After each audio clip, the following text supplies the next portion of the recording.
is day 2 of the N.G.C N.AATT National Junior and Senior Championships.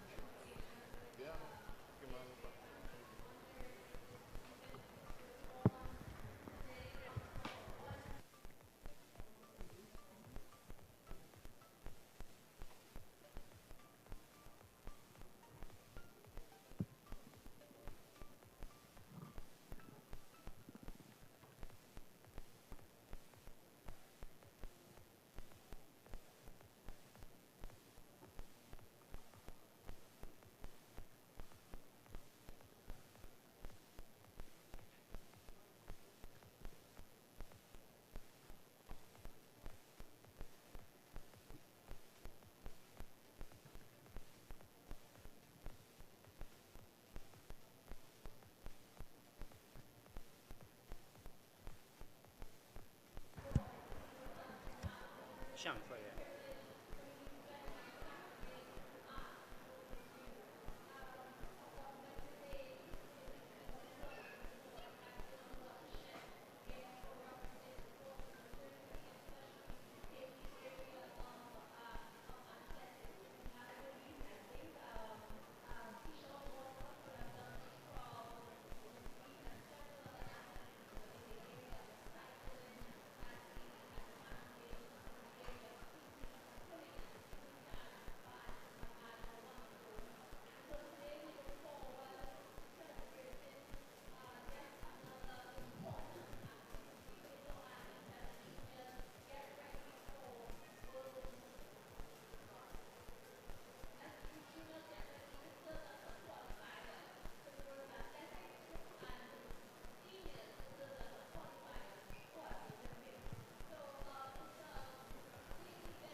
Trinidad and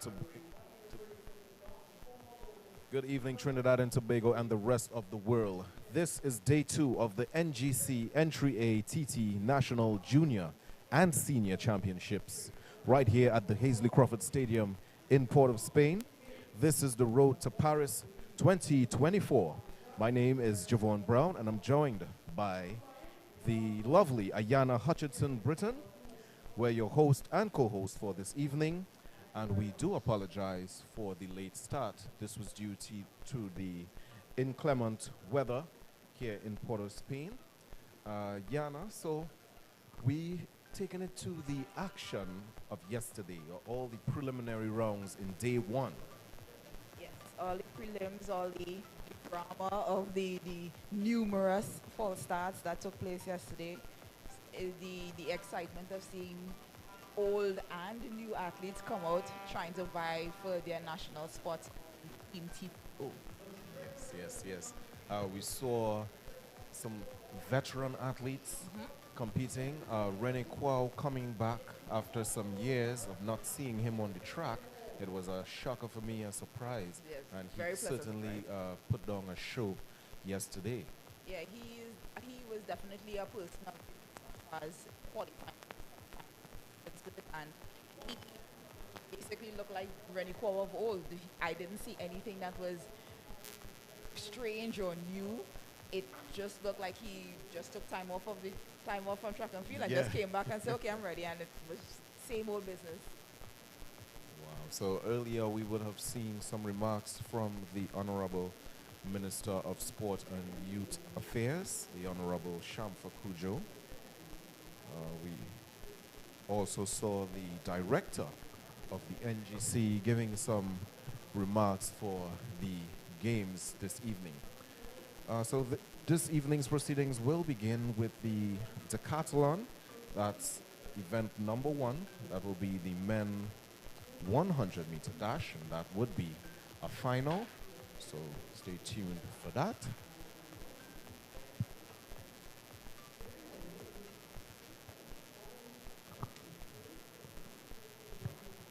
So yesterday we had Darryl Brown as well in the 100-meter. We also had a Winter Olympian, Ayana.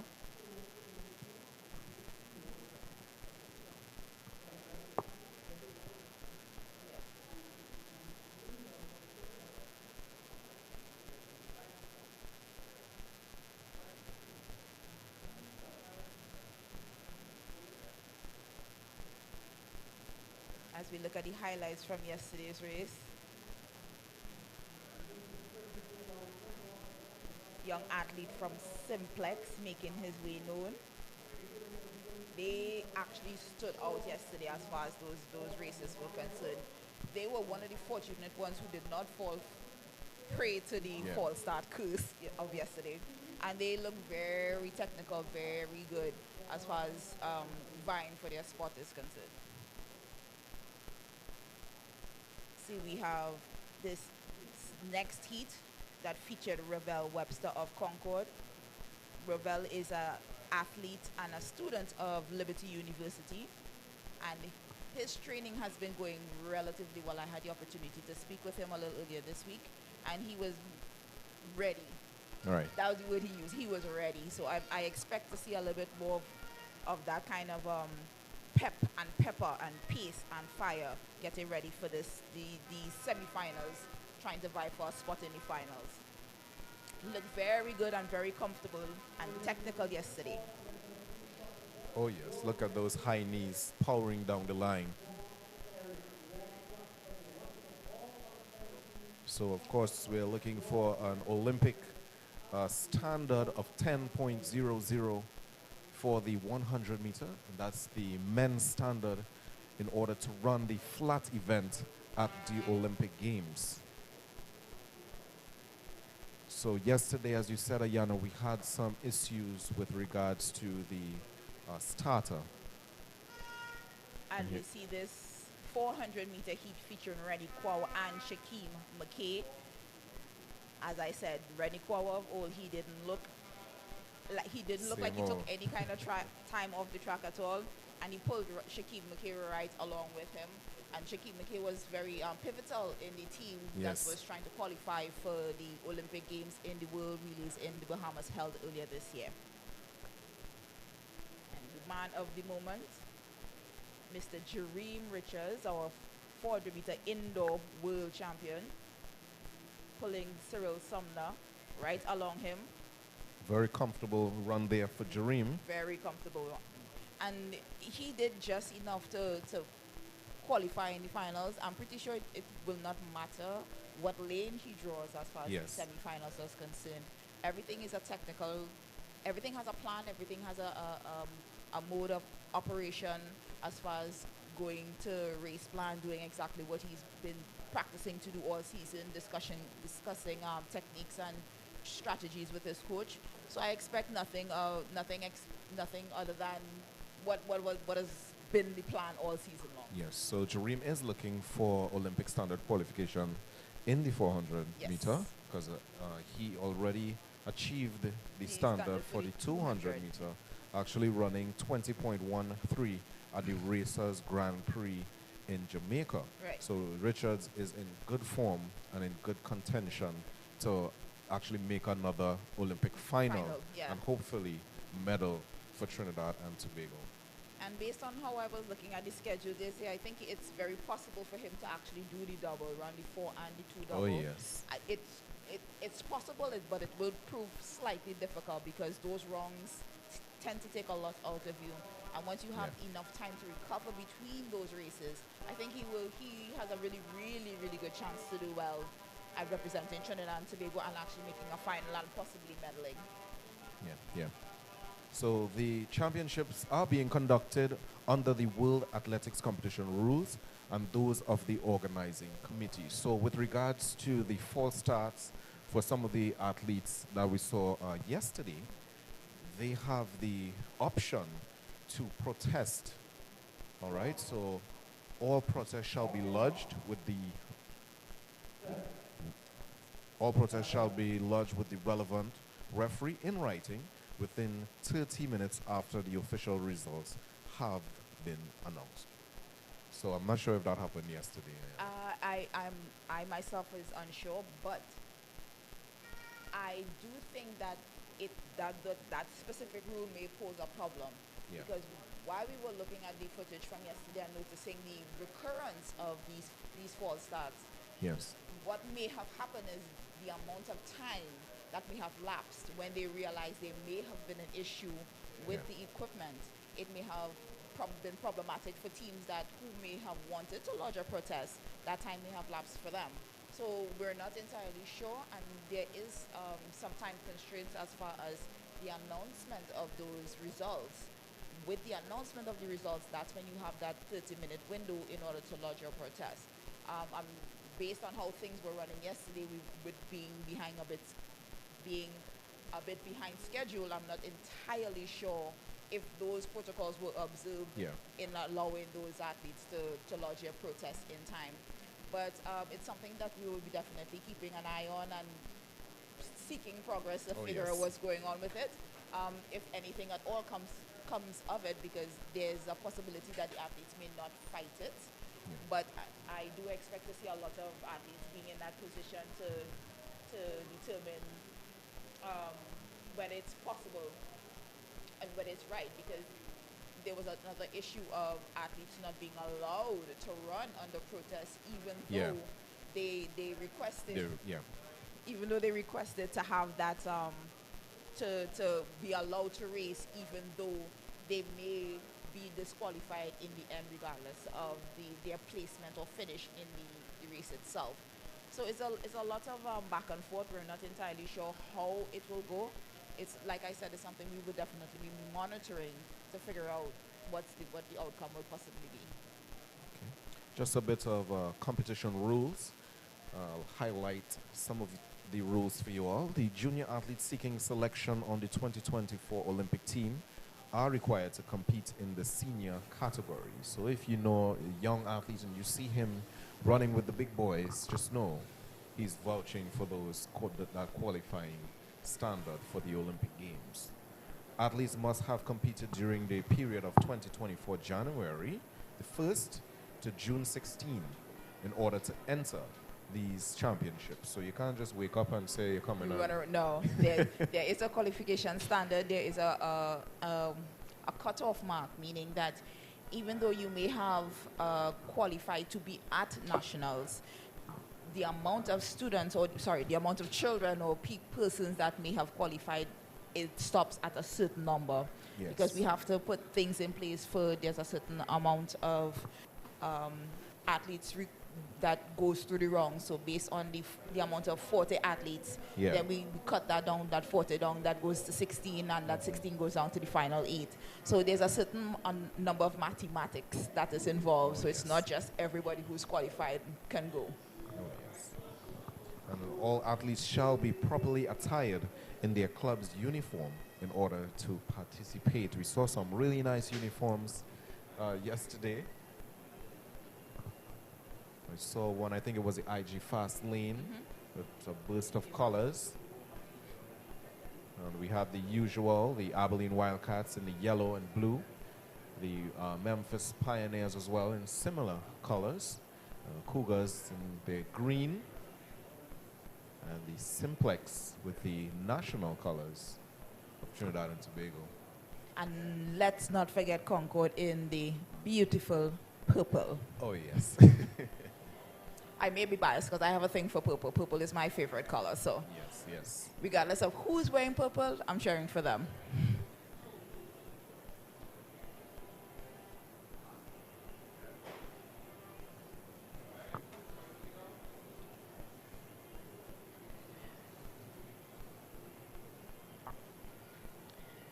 So we have an unusual feature to our national championships. We actually have 4 sets of twins that are competing in our champs this year. Wow. Well, the most notable ones, of course, I would think would be the Frederick sisters, Sana and Soleil Frederick. They've definitely made a splash when they made the national teams last year from Curifta and the Commonwealth Youth Games, and they actually medaled with their 2 other teammates in the mixed relay to pick up a bronze for Trinidad and Tobago. So the fact that they're vying for the Olympic spot definitely bodes well as to how things have progressed with them since in the last 12 months. I also realized they've signed to go to Georgia University. They are now college-bound athletes. So we're looking forward to see exactly how things progress with their bid for Paris 2024 and how their collegiate careers may pan out. They are actually the daughters of former national athlete Peter Frederick. And Sena is number 1 in the 100 meter in our under 20 rankings in Trinidad. She's number 2 in the 200 meter, and number 4 in the 400 meter. And Soleil is ranked number 2 in the 100 meter and number 1 in the 200 meter, and also number 3 in the 400 meter. So they're doing pretty well. One sister dominating the 1 and the other dominating the 2. Well, it has to be definitely a family trait because Peter Frederick was actually a teammate of mine when I was a junior. Really? So it was it's really heartening to see his daughters actually competing for Trinidad and Tobago now. And I must say he probably will debate this, but I think they're competing a lot better than Daddy did. Oh. Good. So we also have the Lewis brothers. Corday and Cordell, they compete for the club 1 a week, and they actually made their debut for Trinidad and Tobago at the Curifta Games in Grenada. Corday specializes in the 400 meters and the 800 meters, while Cordell prefers the shorter sprints. And we saw Cordell in action in the under-17 boys 100 meters yesterday. In the under-17 rankings, Corday is currently ranked number 2 in the 400 meter and number 3 in the 800 meter. And Cordell is ranked number 8 in the 400 meter, although he chose to participate in the 100 meters yesterday. So we also have the McLaren sisters. Yes, Janaya and Janique are members of the track club Toko Tafak, And Janea make her national debut in national colors as part of the girls under 17 4x100 meter relay pool for Carifta Games this year. So I'm sure she was pivotal for Trinidad and Tobago receiving a bronze medal in the girls under 17 100 meters this year. And there's also the Vincent twins. Invincible, that's their nickname, their hashtag on social media. I tend to follow them very heavily. I love their antics. They are very unique twins in the fact they are not twins of the same sex. It's a boy and a girl. So Tyreek and Tanique are members of athletic club.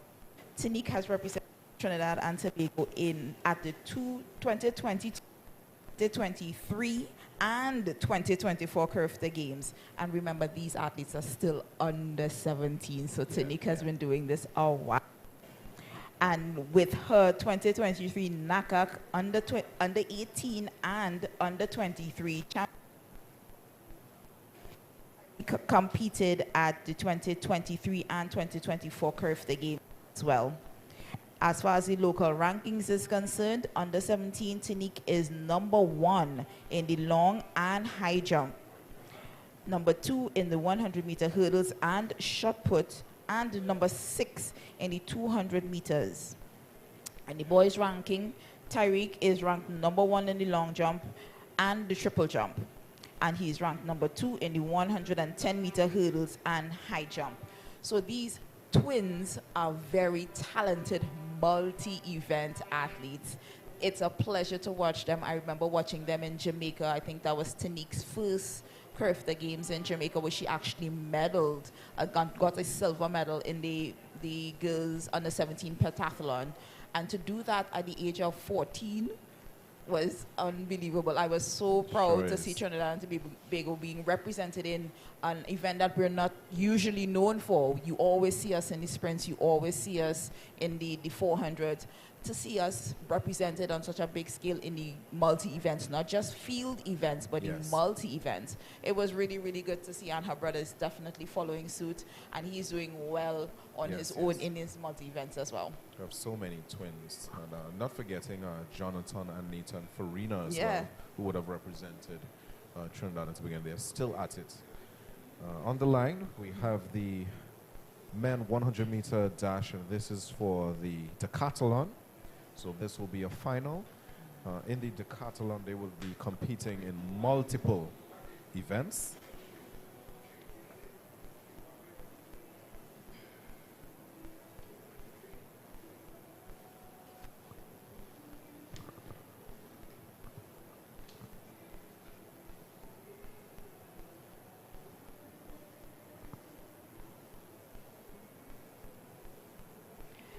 Now, from what I understand, these men have not had the opportunity to compete at a multi-event competition in quite some time. So this may be probably the first time for quite a few of them to actually compete for all 10 events at the same championships, because they tend to, when they get opportunities to run or compete, that's where they compete. So this week might be the 200, next week might be the 400, the week after that the shot put.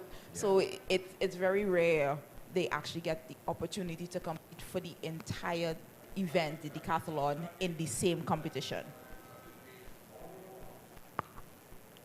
Okay, so the lineup for the men's 100 meter dash decathlon: in 2 is Jones of Toko Tafak, 3 is La Rosa of Mason Hall, in 4 is Richards of Toko Tafak, in 5 is Richard of 473 MVP, that's a Grenadian club, and in 6 is Cox of Toko Tafak.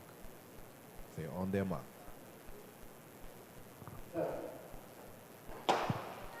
And they are out. Pretty good start there for Richard of 473 MVP, and he is powering down the field. There's no competition for him. Easy win there for Joshua Richard of 473 MVP out of Grenada. And in second was Jabari Richards of Toko Tafak. Yes, definitely looking forward to see how they progress throughout this weekend. This is the first day of the decathlon for them, and they have 4 more events today to compete for Wow. the to compete for the spot and to gain the points necessary in order to gain a spot or berth for Team TTO. I think when you could do a decathlon, you are an ultimate athlete. Of course, that is the athlete, that the event that defines track and field, Yeah. because it encompasses every single event that we tend to do in track and field. And as we watch the young man from MVP Inc. basically just doing exactly what he needs to do, running as hard as he can, because their time equates to points. Yes. So he's trying to get the best time possible to get as much points possible to get himself in a good position for the progress of the rest of the events. So for those who are not aware of the other events for the decathlon, it will be a long jump. It will also be a shot put. There will also be high jump. That's about. There's also the 400-meter flat. So you expect to see them yeah. competing in those events Yes, today. all round. All done today. They must. The decathlon is done usually over a 2-day period, and they usually spread out the events where the athletes have enough time to recover from one event to the next. And it's usually done where they switch up the different events. So as the gentleman just ran the 100, the next event will probably be a field event, and then they probably go back to the track, or in certain cases they may have a jump, a throw, and then back to the track again. Yes.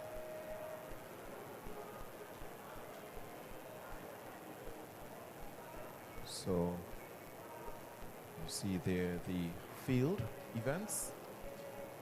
As the officials with the shot put balls. And we have the athletes walking across the field. The young ladies who are competing in the shot put events. And some of them who do the shot put also compete in discus. So it's a matter of your strength.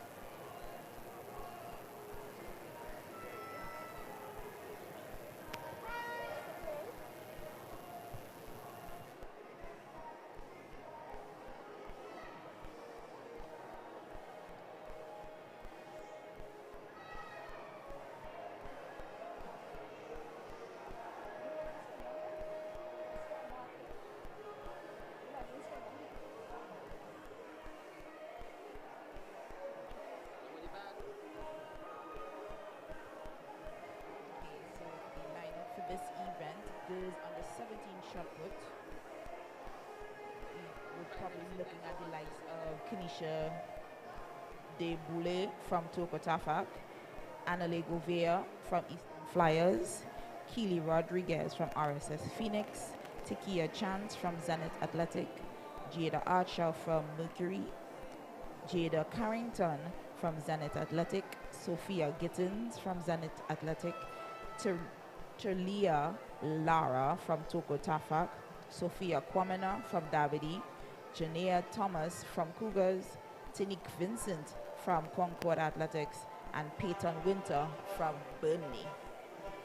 Now, just a few years ago, this event was dominated by one person, national record holder Cleopatra Borrell. Now, I haven't seen Cleo in a while, but I know wherever she is, she's always tuned in as far as national champs is concerned. If she's not here, she's looking on. And I know she's probably analyzing to see how our girls progress in this event. But I know she would love to see somebody else come up and take the reins and push the shot put event even further than she did.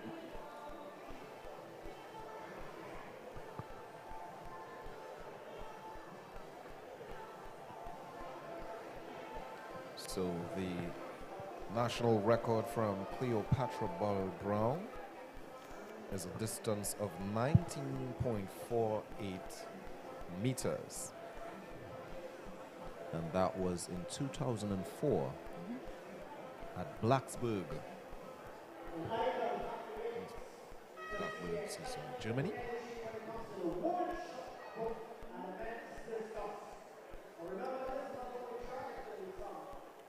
I am not entirely sure where Blackburg is, but if it's not in Germany, I'm pretty sure it's in Virginia because those were the old stomping grounds. Yes. She used to go to. She's very heavily based in Virginia for a while, so Yeah. I'm assuming that's in the area.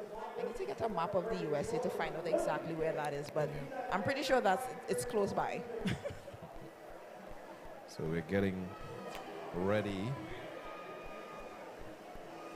for the 110 hurdles, the 100-meter hurdles, sorry. And that will, the first event would be the women's heptathlon. And that's a final. And then we will do the women's final. And followed by the girls under 20, which will be a timed final.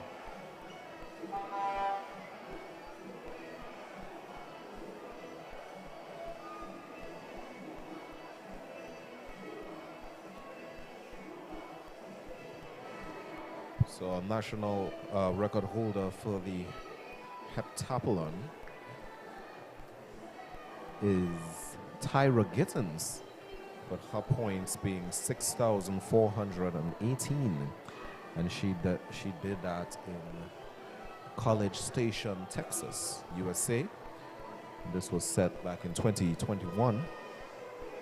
And Tyra Gittens will be competing this weekend, competing in the long jump. And she did make her finals at the 2020 Tokyo Olympics, which was held in 2021, of course, due to the COVID-19 pandemic. Yes, Tyra is one of those athletes that is exceptional at most events, but when athletes tend to get out of college, they tend to specialize. So, one event, if they decided that they're not sticking out to do the heptathlon or the pentathlon at that age, they find like, all right, so this is my best event, and I'll be sticking to this. And Tyra is a phenomenal long jumper, and I think that's where she decided to put all her eggs into the basket as far as bidding for Paris 2024. And a very colorful personality. Of course. Yes. and I think that's required as far as track and field is concerned. Yes. You need to have a little bit of character. You need a little bit of style, a little bit of flash. And she's one of those she's definitely falls into that category of being colorful. And that's definitely what brings the crowd to the sport. As we saw the antics of Usain Bolt from the past, and he created, that anticipation for track and field. We don't want the just boring, nobody has any personality. And we see it with Noah Lyles now of the USA, with a little personality, a little drama, a little effect, creating some rivalry between the other competitors. If I get started on this topic, we'll never stop talking. But I think there's some subtle differences as far as the being a character in track and field is concerned. Usain was one of those, his antics were more, how do I put it? He basically had that swagger, but his swagger was like, what I can do. That kind of way. And it was never in your face. It was never I'm the best, I'm the baddest. In comparison to somebody who there's always have to be a hero and a villain. Our hero was Usain Bolt, and obviously my villain was Justin Gatlin. But Justin's swagger was a bit different. He tended to come out as a bit cocky to me, but that definitely was needed for the intensity, for the audience to be wrapped up into the story as to, yes, we want to watch this battle. So you need to have a good guy and a bad guy. Oh, yes. Hero and a villain. But so, on our screen right now, we have some of the shot put competitors.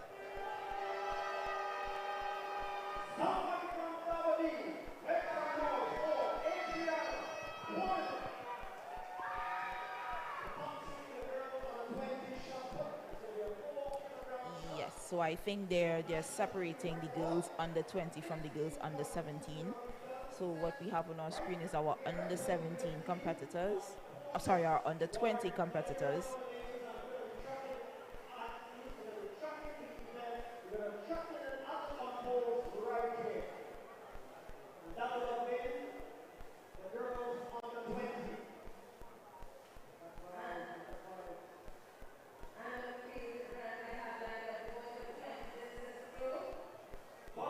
So we seem to be introducing the athletes like they do in the world stage. Yeah. Introducing them to the crowd here and also the viewers online. On the field there, that's the men for the discus throw.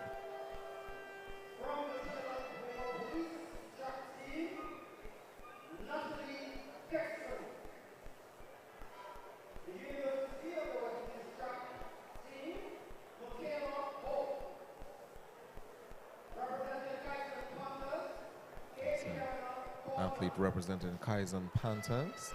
And of course, the Masters, the Trinidad and Tobago Masters athletes, Gwendolyn Smith. Another athlete there, Gwendolyn Smith. Mercury is represented by representing Cara Alexander. the Masters Association. Hold on, out of Trinidad and Tobago, just back home on Trinity soil. Give it up for Toko, Tapax, Portius, Warren. These ladies going to be battling for supremacy in the under-20 girls and women's shot puts. So it's my pleasure now to introduce the boys under 20 discus throw competitors. Out of fulfilling athletic dreams, we have Addison Second. From RSS Phoenix, we have Jelani Stewart. From Zenith Athletic, we have Kiefer Douglas Grant. So they're now doing From the introduction QRCAC, for the we have men's Nathaniel Trim. shot put. From RSS Phoenix, we have Jabari Bruce. From Burnley, we have Jalanli Chinyele. Chinyelu. And from RSS Phoenix, we have LeBron James. We have LeBron James from RSS From Mercury, Phoenix. we have Farrell Jerry. Again, from Mercury, we have Hassani Daniel. From Dabadi, we have Kanye Nikki. And we have, not attached to any specific club, Darian Boyce and Jaden Ned. In the men discus throw, we have out of Zenith Athletic, Akimi Baldio.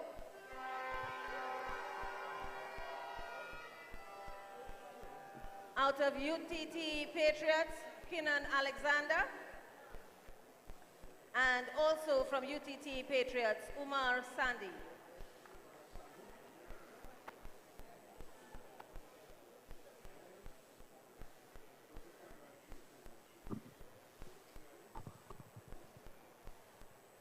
So the gentlemen are ready for their competition here.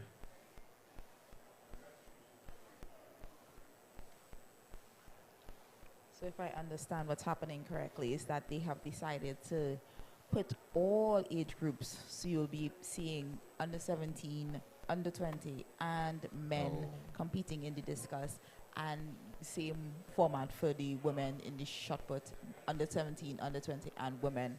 We saw the likes of young, well,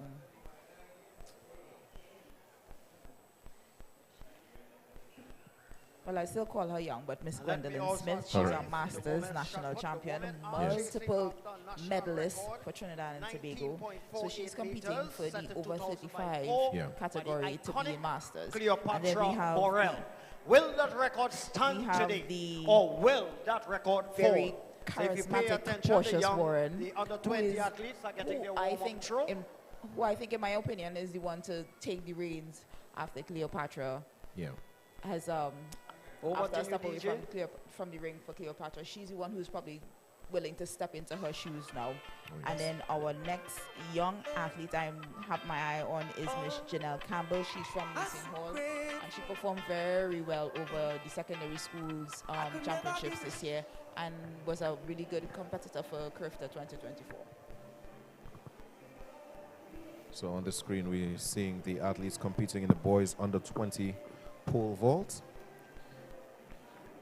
First athlete is Jelani Stewart of RSS Phoenix, Russell John of RSS Phoenix, Darius Moore of RSS Phoenix, Hakim Kerr of RSS Phoenix, and Conrad Mathura of El Dorado. So yes, we do the pole vault right here in Trinidad and Tobago. So it seems like the RSS Phoenix has a little program going on with the pole vault. On the screen, a young athlete getting ready for her first attempt of the iron ball.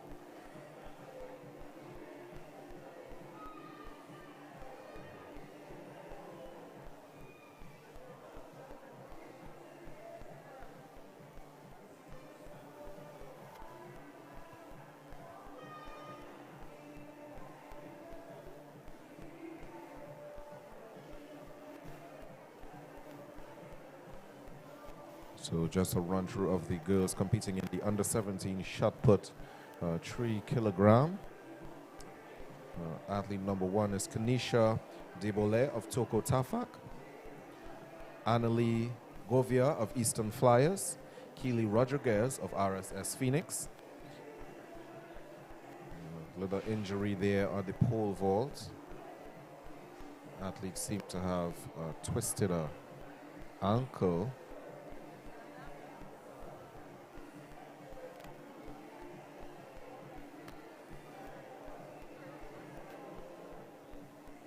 Just know when there's high athleticism, there is going to be some sort of injuries at some point.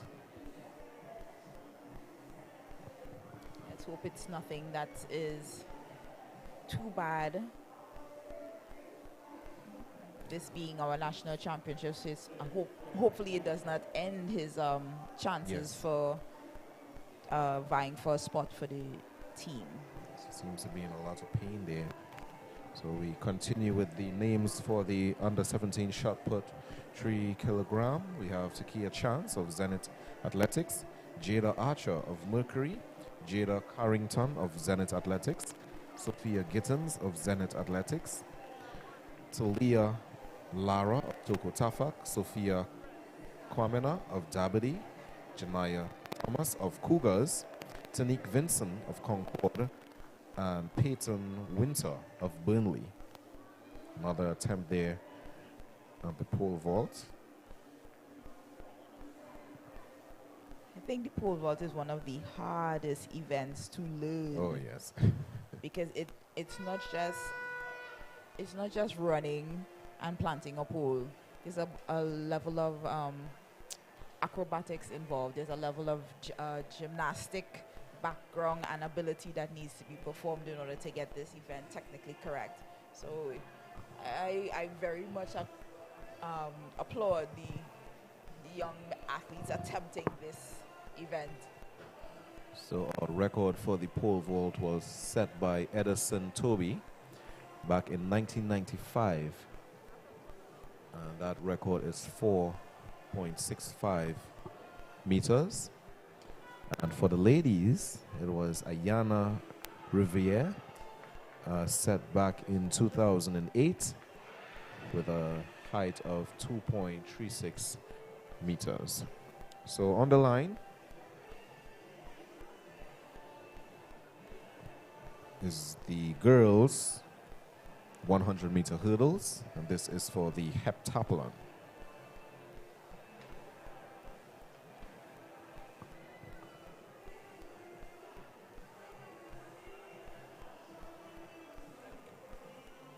So I think they joined this event because for the girls, for the women, sorry, the women's heptathlon, and we have the women 100 flat. There should be 2 with the heptathlon, 2 athletes competing, and that is LaQueen Welch, representing QRC Athletic Club, and Isabella Solomon, representing Toko Tafak.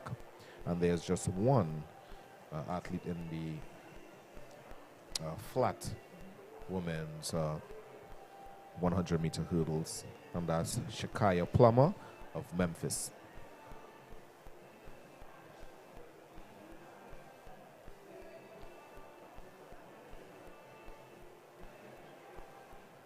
This is what I was talking about, the colors of the uniforms, very nice and colorful.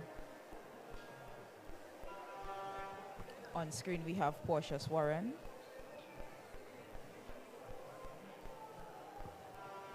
Ball really sunk into the grass there. Looks like it's around the 16-meter mark.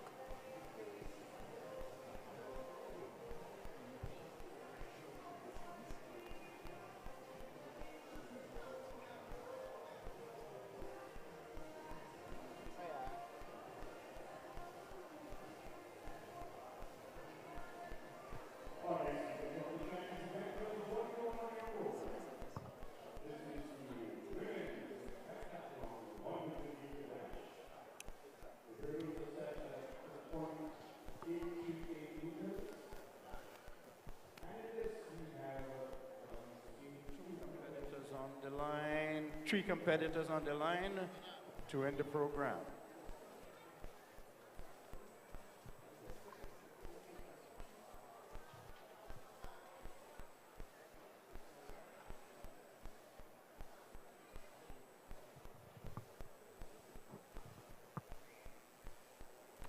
So this is a combination of the women's heptathlon and the women's 100-meter hurdles. Record held by Alicia Barber of 12.85. We have LaQueen Welch from QRC in lane 3. Isabella Solomon in lane 4 from Toko Tafak. And Shakaya Plummer from Memphis Pioneers in lane 5.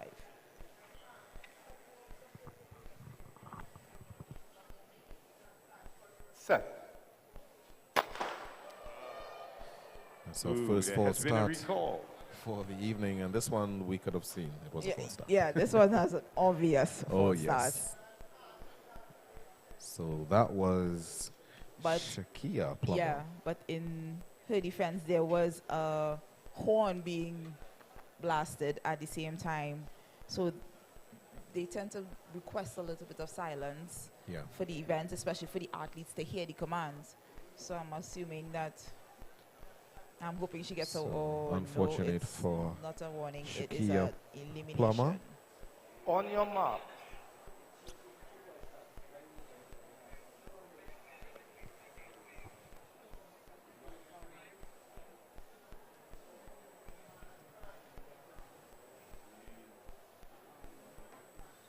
Set. And the starter sends them this time, and let's see over the first hurdle. Very good running there by Welch of QRC. Leading from very Isabella dominant Solomon of performance, Toko Tafak. clearing but each it's hurdle all LaQueen Welch. very precisely. She's gonna very take easy this win there for LaQueen Welch of two QRC. Obstacles in front of her. Here comes Solomon of Toko Tafak. Solomon. Good effort from completes. her. So the technique between those two athletes were glaringly different. They tend to have that, you can tell the young lady from QRC was a little bit more technically proficient in terms of getting lead leg and trail leg down at the same time, over to hurdle the actual hurdle. As we can she had a really good start, and they usually no dry face for the hurdles. They usually pop right up to get ready to clear that first hurdle, and you can see her using her lead leg effectively. Needs a little bit of work on the trail leg, but she's doing her very best. She's young, so she's not getting that full extension that she needs, but all the mechanics are there just to get the arms going, the legs forward, snapping the trail leg down. Hurdles. Just about 16 seconds there for her, and 24 seconds for Welch. The national junior record is 13.81, and it's set by Gemini's Paris way back in 2016, and the world junior record so is we move on to the girls under seconds. 20 100-meter facing the hurdles. starter, we have running out of lane 2 and representing RSS Phoenix. The national Anika junior record Alexander, is running from 13.81. lane number 3 from IG Fast Lane. Set by Gemini's Paris. In lane number 4.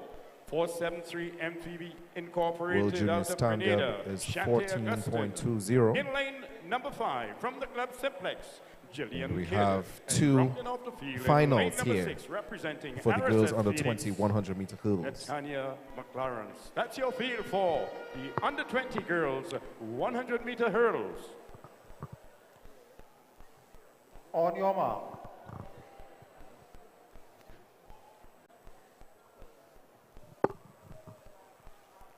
So on the starters orders, it's Alexander from RSX Phoenix, Gomes from IG Fast Lane, Augustine from MVP Inc., Kidd from Simplex, and McLawrence from RSF Phoenix. Making sure everybody is behind the line and still on the starters orders. Set. Up and running, and it's Augustine with her first move, and she is in the center of the field, pulling away, but she's being challenged by Gomes of IG Fast Lane, but it's not enough.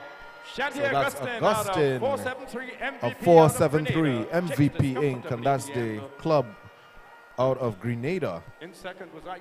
Excellent run there by Shante Augustine. And a good effort by IG Fast Lane, Kawis Gomez. 15.02 for Augustine.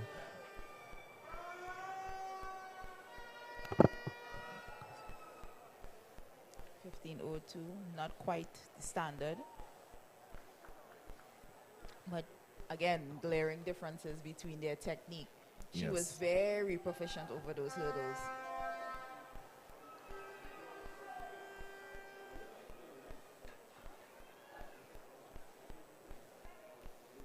As we get ready for heat 2 of these time finals. In lane 3, we expect to see Jenna Thomas from IG Fast Lane.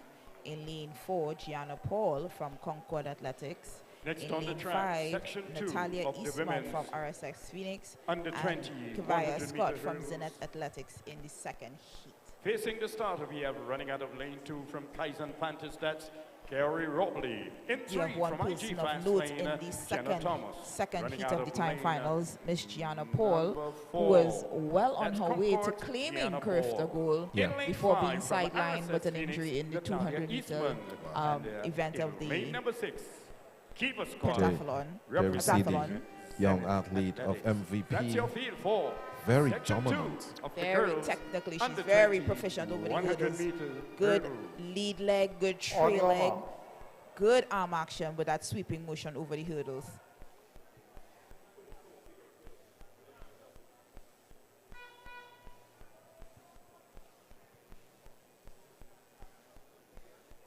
So heat 2 is about to start.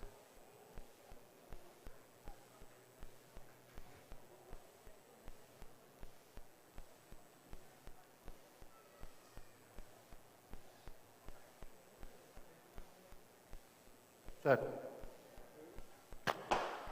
Up and running. And Who's it's sent making on the way. first A move? Pretty level break it is. That's But on the Thomas outside, that's of IG Fast But Lane, here comes IG being Fast challenged Lane. by Paul Gianna of Thomas Concord. leading from Concord. But Thomas Gianna has Paul. it. It's She has Thomas the and strength. Paul as they go to the line, And that's Thomas of of IG Fast taking this Lane one with an from excellent Gianna run there. Paul of Concord.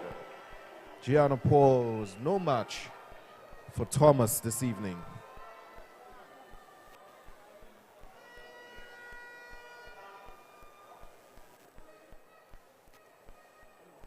She has that air of confidence about her. She is confident that she's taking this race. She's confident in chasing her standard, and she's did a wonderful job. She was very, very proficient over the hurdles. So 14.29 for her, which is very close to the World Junior standard. She was World the first Junior. to the first hurdle, cleared it before Gianna, and they are battling down this 100-meter stretch. Very quick on that snap of her trail leg. Very good. Looks very proficient. And I imagine for Gianna, this must be her first competition coming Yes. back from injury. And she looks very good, I think. Based on you don't see any niggling injuries. You're not seeing any nervousness concerning Yes, that re-injuring the leg. She looks really good today. But there's your champion, From IG Fast Lane, Miss Jenna Thomas. And again, that time that she ran, 14.29, was very close to the World Junior Standard, which is 14.20. So a little. Our next event on the track again. will be event number Yeah, 44 on your I would program. assume the It's weather the has under-17 part girls to play 100-meter in how hurdles. close she is to that Oh, standard. yes, I'm not sure if it was a bit warmer. We're not 0.762 entirely meters. sure of what the wind was for that race. So you never know how far or And those what the facing the impact, starter, we the have, factors are running impacting in lane her performance today number considering 2. that time. But That's I hope, Leon given Wolves, the opportunity or Macaulay Ward. discretion of the team selectors, Yes. she's probably given the opportunity to represent, Oh, yes. knowing In that lane she's so close to the standard. Representing So we're the moving club on to the Concord, girls under that's 17 Tiffany. 100-meter hurdles. Running out of lane number 4. This has a height of 0.762 meters. Lane 5 from RSS Phoenix, Alena Balfour. There's no athlete in And lane rounding on 2. the field in lane So number 6 in- from the club, Togo Oh yeah, Tabac. sorry, my apologies. In lane 2, That's your field that's for Michaela event 40. Ward of Neon Wolves. In lane 3, it's Tanique Vincent of Concord. In lane 4 is Zaria Pascal of Dabadi. In lane 5 is Elena Balfour of RSS Phoenix. And in lane 6 is Akila Stewart of Toku Tafak.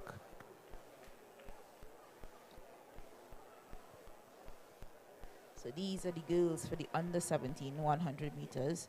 And I'm assuming they're probably chasing the same standard as the World Junior standard being 14:20. Yes. On your mark. But athletes of note to pay attention to in this event is Tanique Vincent in lane 3 and Zariah Pascal from Stand up. Dabadi Athletics in lane 4. They've been ordered to stand up.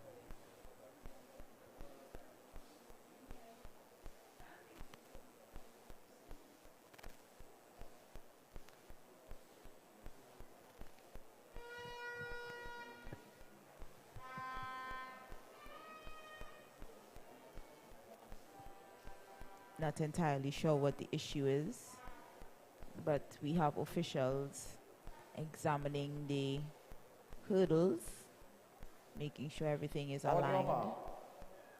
and they're given the order to take your marks.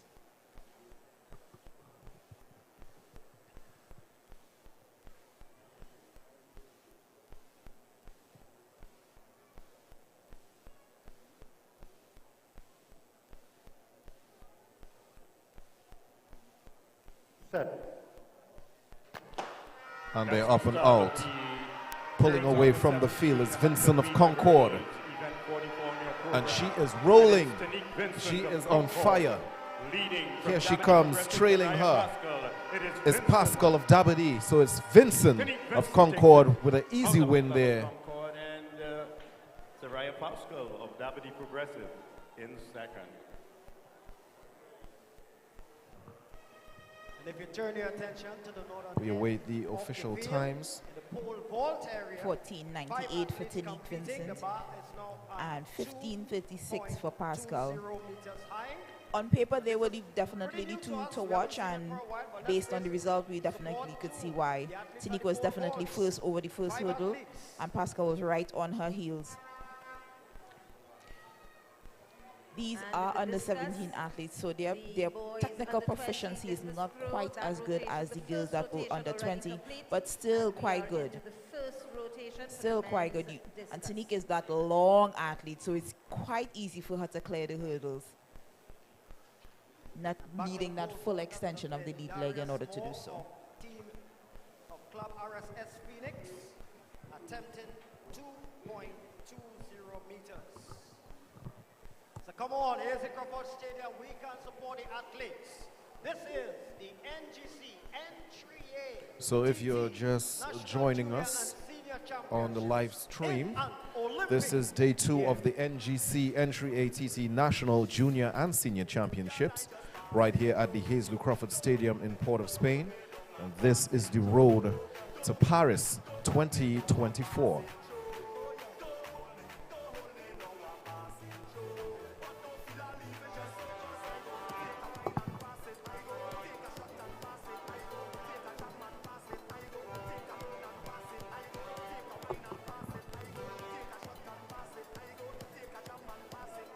So who's going to be our national pole vault champion? 5 athletes battling for supremacy. This is it. This is it at ground zero. In the So Hazley coming up, Crawford you could look forward to seeing the boys under 17 110 hurdles. Also the boys under 20 110 meter hurdles as well.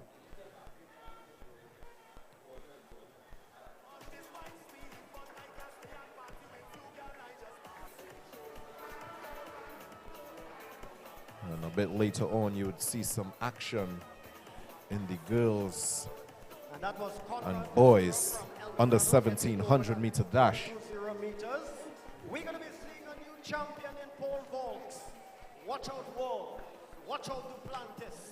And of course, these will be semi-finals, Coming. as the preliminary rounds would have run yesterday.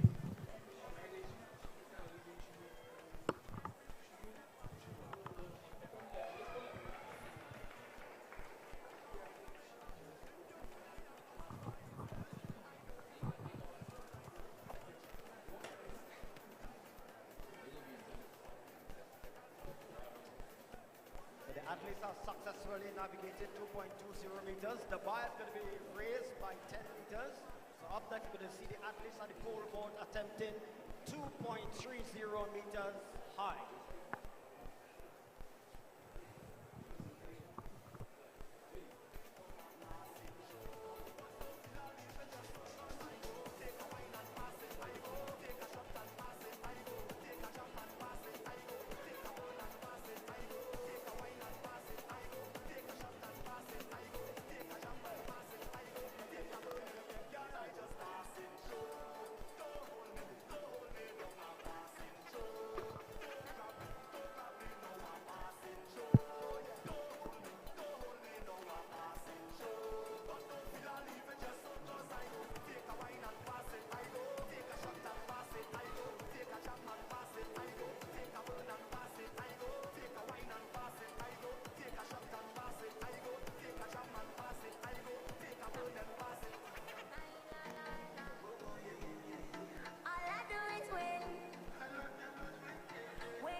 So on your screen, you're seeing the boys for the under 17 110 hurdles with a height of 0.914 meters. You have Portia's Warren discussing her technique and issues with her last throw with coach Karen Brown.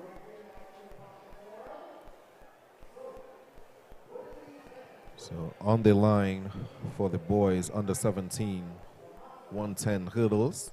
In lane 1 is Karen Daniel of RSS Phoenix. In lane 2 is Rashawn Daniel of 473 MVP. In lane 3 is Shazlan Gordon of RSS Phoenix. In lane 4 is Omari Brown of Neon Wolves. In lane 5 is Tariq Vincent of Concord. In lane 6 is Jariel Williams of RSS Phoenix. In lane 7 is Devontae Romeo of Kaizen Panthers. And in lane 8 is Kareem Thomas of the RSS Phoenix.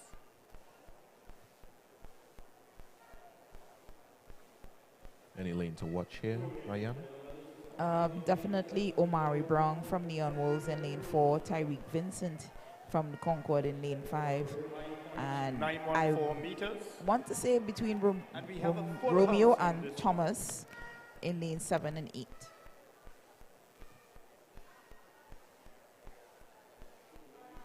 And unfortunately, the rain, it looks guys like are it's coming warming up back for down. Oh, this yes. event. Seeing a bit of drizzle there on the track. That's a lot of water there for him to start.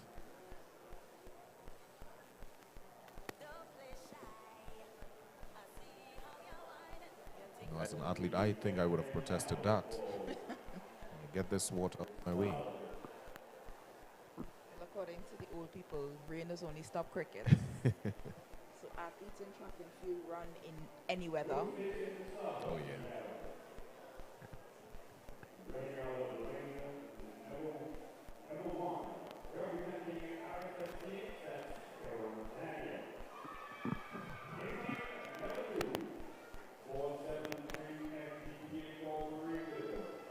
So who's it going to be? Is it going to be Gordon in 3? Is it going to be Brown? Is it going to be Vincent? Is it going to be Williams? What about Romeo? What about Thompson? What about Daniel? We have 2 Daniels in this race. Daniel in lane 1 and Daniel in lane 2. One Daniel representing Grenada and the other representing Trinidad and Tobago.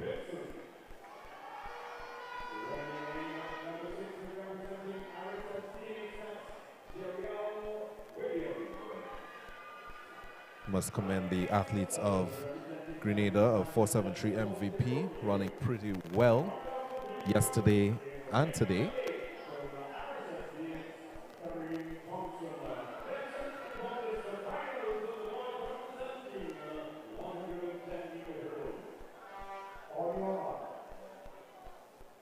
So the athletes take their mark.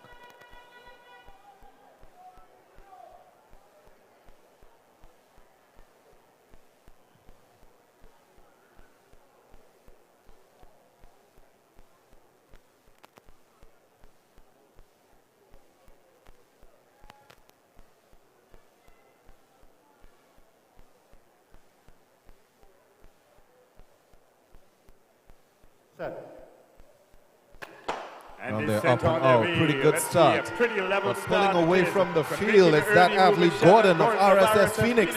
But he's being challenged by Brown of Neon Wolves. And there's also Vincent of Concord. But Brown, oh my gosh, it's Brown of Neon Wolves getting the better of the 2 of them, Gordon and Vincent. That's Omari Brown of Neon Wolves with an excellent performance there. A lot of competition in the field there, Yana. Definitely, these 2 athletes have been competing and battling each other all season long. And when it came to a head, Brown came out the winner. You see, he was actually second to the hurdles. Oh, yeah. The athlete in lane 2 from Rashawn from MVP was first and actually had a lead halfway through the race. And then you see Omari just transitioning ever so slightly, taking the lead and carrying Vincent along with him to give them that 1-2 finish. But Omari Brown is your national champion. And he is one of the smaller athletes in the field there. And being short and doing hurdles definitely puts you at a disadvantage, Oh, yeah. especially given the fact that the hurdles are so much taller in comparison to the girls and the women's. So at his height, his technique needs to be impeccable. He does not need to have any wasted movements, any body parts hitting the hurdles as he clears them. He needs to be extremely efficient when it comes to his technique and clearing those hurdles. And based on his win today, he was very clean over the hurdles today. Very clean. So we are heading on to the boys under 20 110 hurdles. They have a height of 0.991 meters to clear.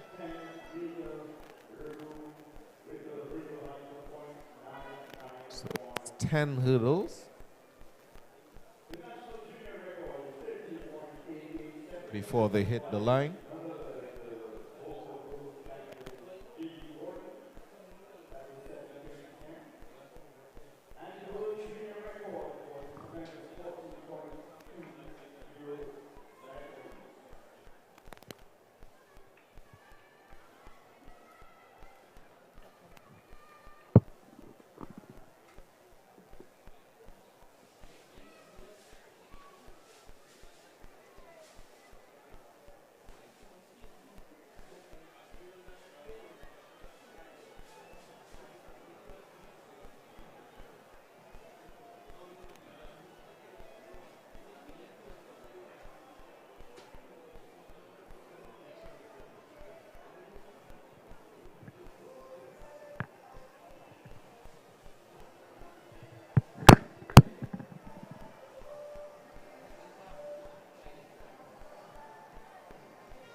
Wildcat, Shiny West.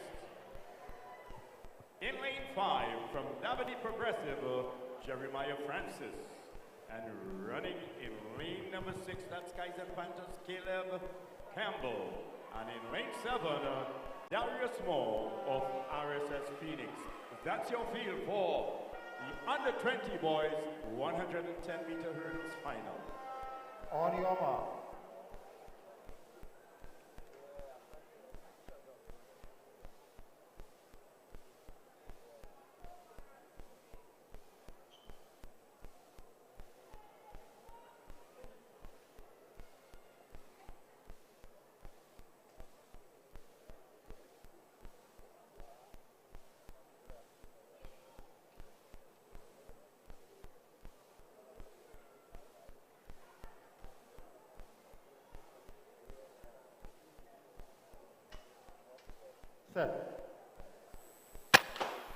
And there has been a recall.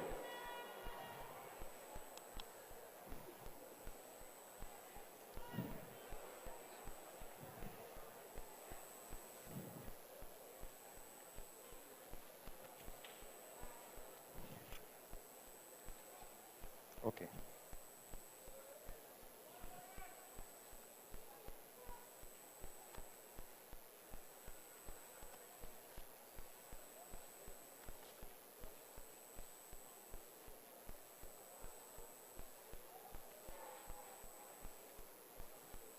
On your mark.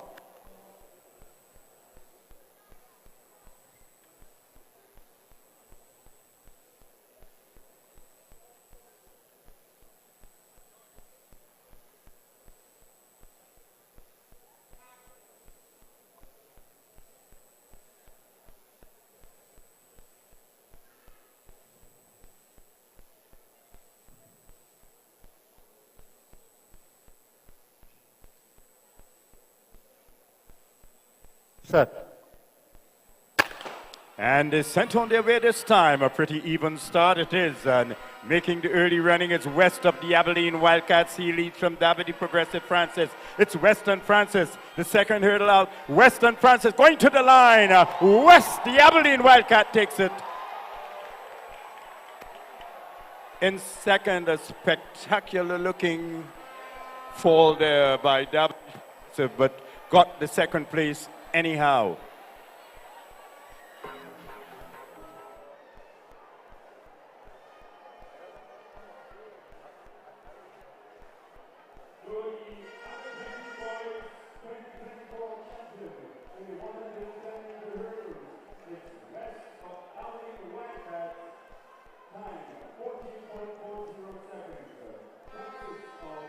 Progressive was second with a time of 14.98 seconds.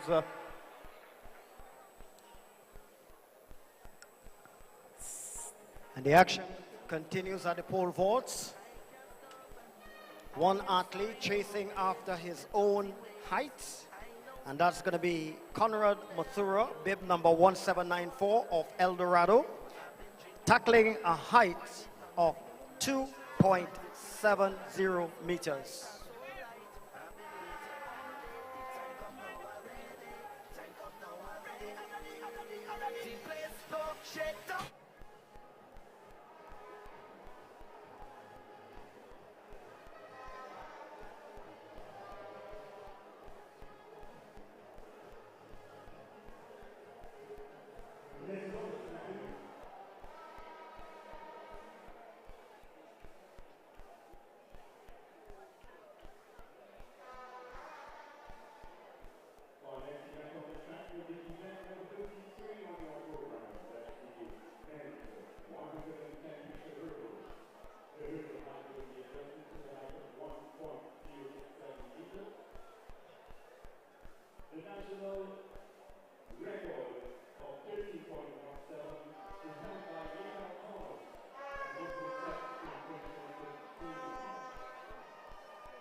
Thank you.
for Woodruff.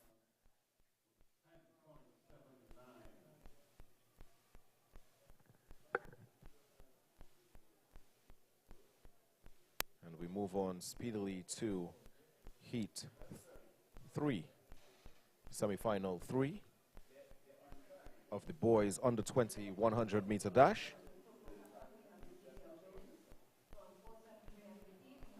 And let me apologize for our lack of commentary on the past races. We were moved from our position by a radio station.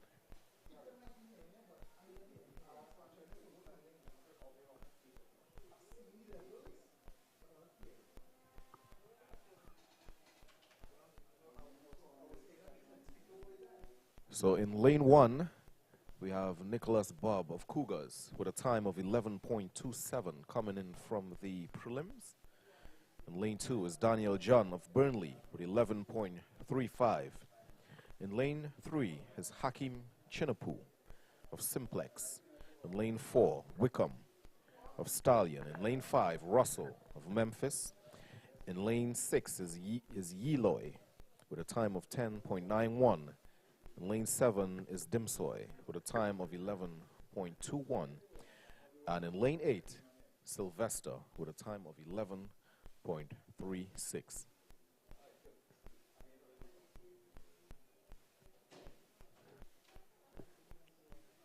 Chinapu, the man to watch. Out in lane 3, it's Hakim Chinapu pulling away from the field. The Simplex athlete is showing what he's made of, but he's being challenged by Wickham. But Chinapu takes it.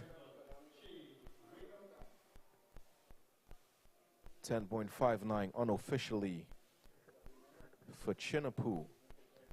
In the replay, excellent start there by Chinapu. I'm sure Yana could say that he did justice with his dry phase there. Yes, he held his dry phase a lot longer than the rest of his competitors. And it took him longer to get into his running phase, which means he has a lot more energy when it comes to top-end speed to finish in the first place position and the top qualifier for this heat.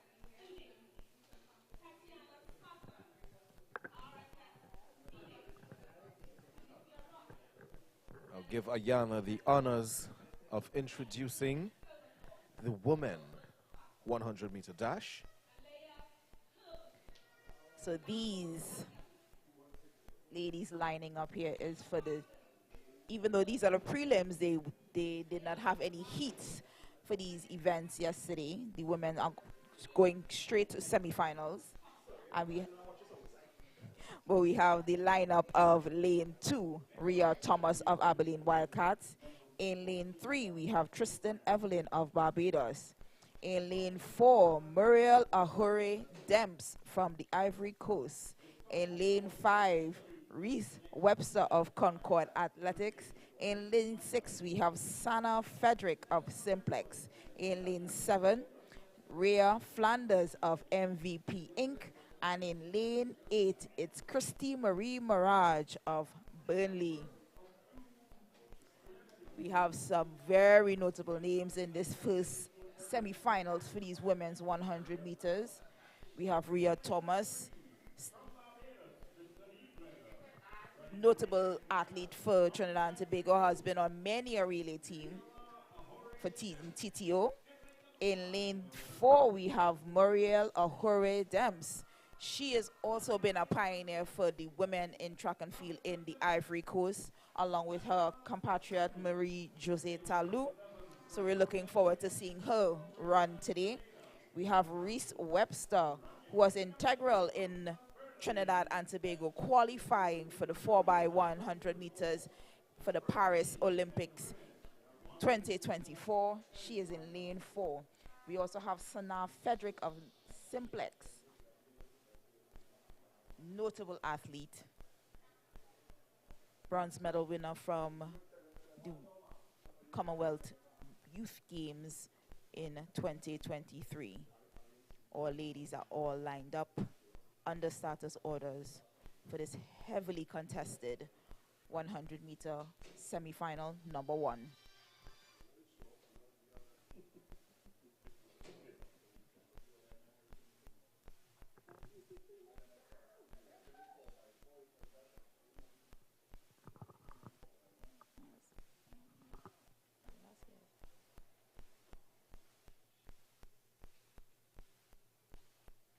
Absolute silence in the stadium. And they're out, and it's Ahura Demps, and it's Reese Webster. Webster has stopped, and it's Ahura Demps and Tristan, followed by Rhea Thomas in lane 1.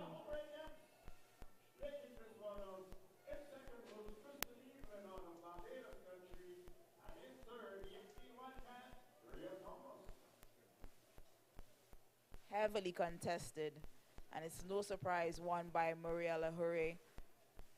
Pertinent start, excellent drive phase, out of the blocks.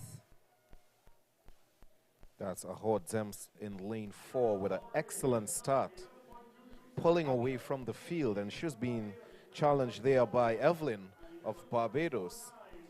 And I must say, an excellent effort by Frederick. Yes, and our Frederick did a really excellent job to hold on for 4th spot, and it's unfortunate Her to see time, Webster not 11.55 for Frederick.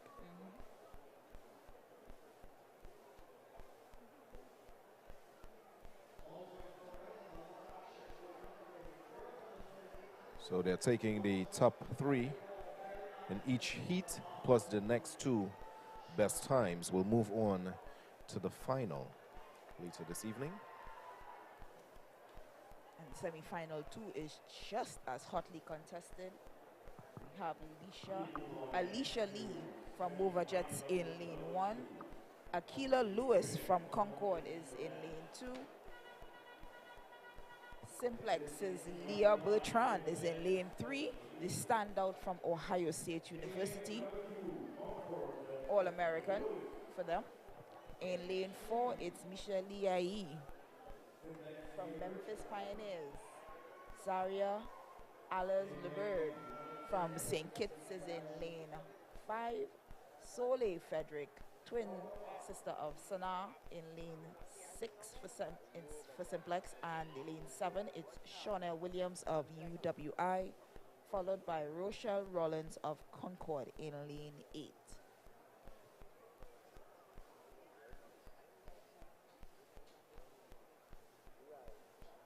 So no Leah Bertrand and no Michelle Liai for this preliminary round. Interesting turn of events. Michelle and Alias missing from this heat. And they are up and out. Is the athlete there, Bertrand of Simplex, pulling away from the field. But we see Frederick for 2nd.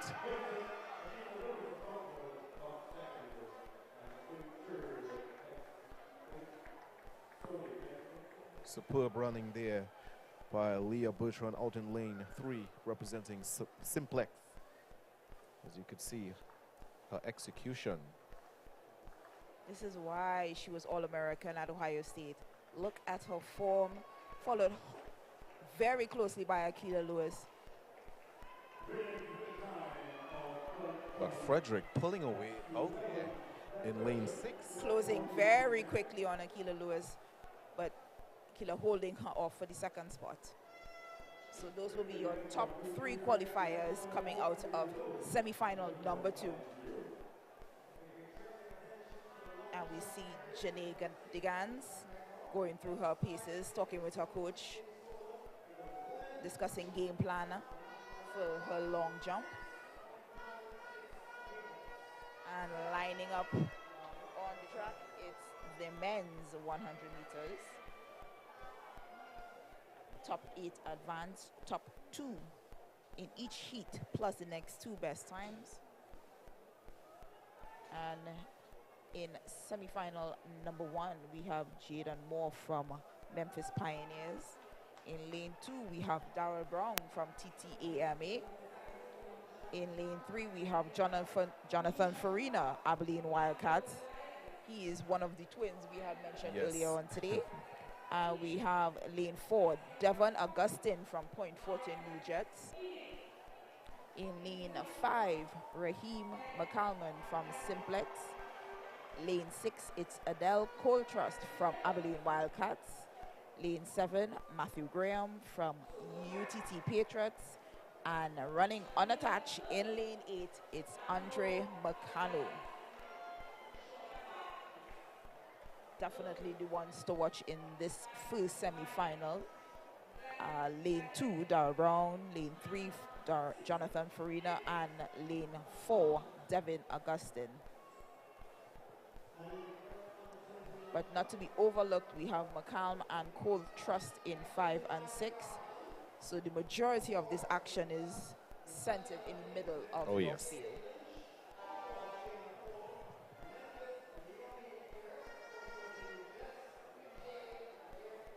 So we have 3 semifinals here.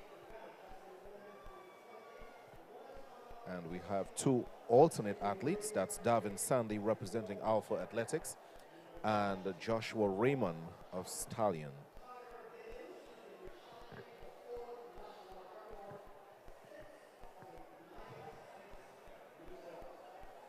So we have 2 Abilene Wildcats athletes here. Who's it going to be?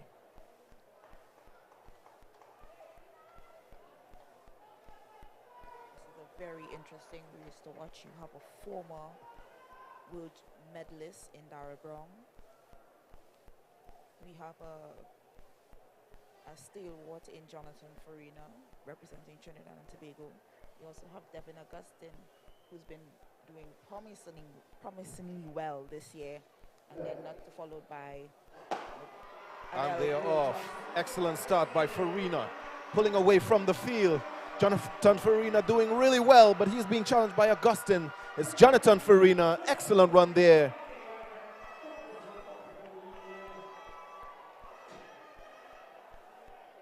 We await the time there. Farina looked really well. Yes, he had an excellent start. Like I said, all the action was in the middle of the track. Darrell Brown got a wonderful start. He usually does have a good start, and then Jonathan Farina and Devin Augustine started to make their transitions. You see Devin Augustine actually looking around to see exactly where the rest of the field was and shutting it down 10 meters before the line to do just enough to qualify. So that's a 10.24 for Jonathan Farina.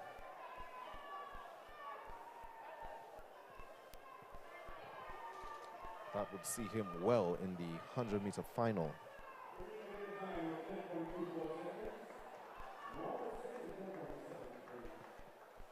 And Farina sort of slowed down, excuse me there.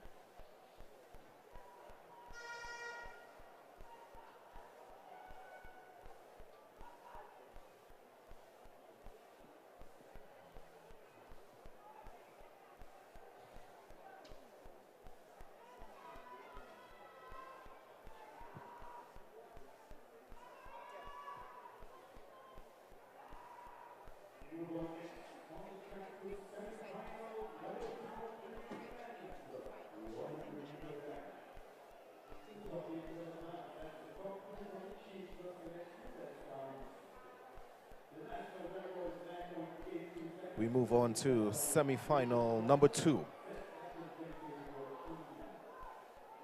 of the men 100-meter dash. In lane 1 is Dyra Guy of Stallion with 10.89 coming in from the preliminary rounds. In lane 2 is Anton Griffith of Simplex with 10.83. In lane 3 is Omari Lewis of Concord. In lane 4, Gerard Elcock of Abilene Wildcats. In lane 5 is Ravel Webster of Concord with a 10.47.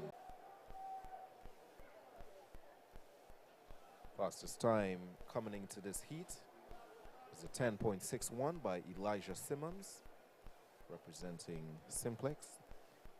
That's him there in lane 6.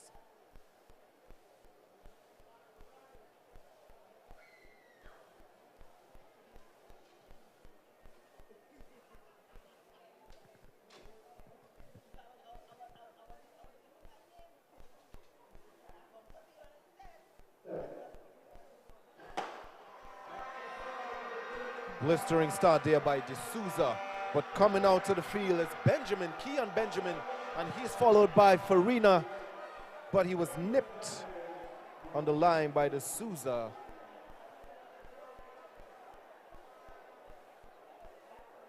We await the time of that one.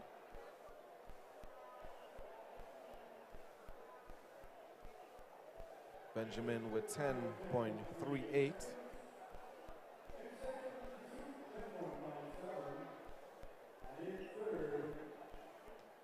10.57 for Keon Benjamin getting an excellent start and wonderful transition.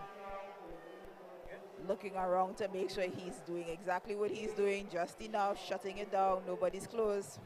Good enough to go on the inside, number 1 qualifier from this heat.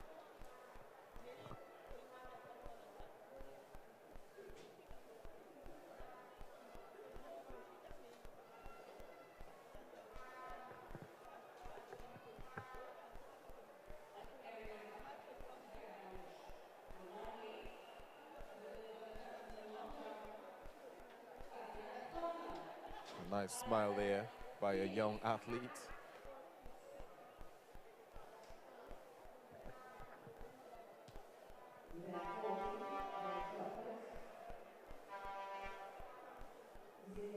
See some of the athletes from the 100-meter that ran previously.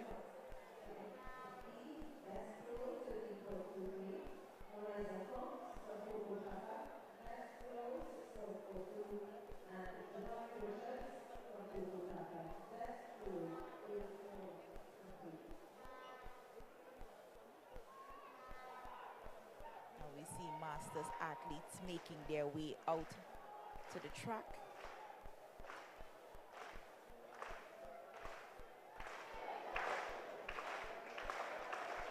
Masters have their World Championships coming up this year in Sweden. So all these athletes are all preparing for one major championships or another. On the screen is the athletes from Memphis Pioneers.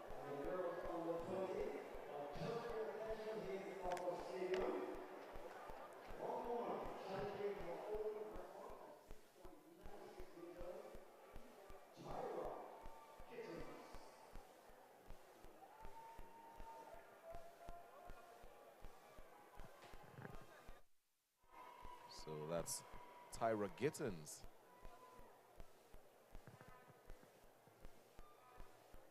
Getting her frame of mind, getting ready to do this long jump. And of course, Tyra would have representing Trinidad and Tobago at the Tokyo Olympics. I didn't think she finished the entire event of the long jump there.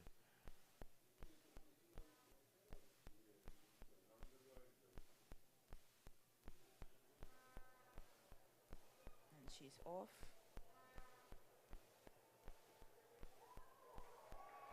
Looks over 6 meters. And it's legal.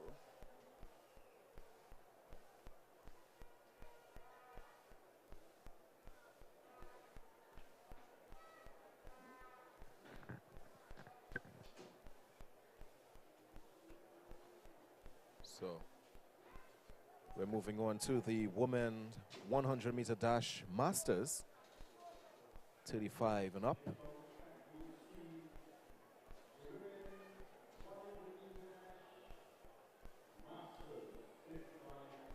I have 7 athletes listed here, but on the track, it's just two.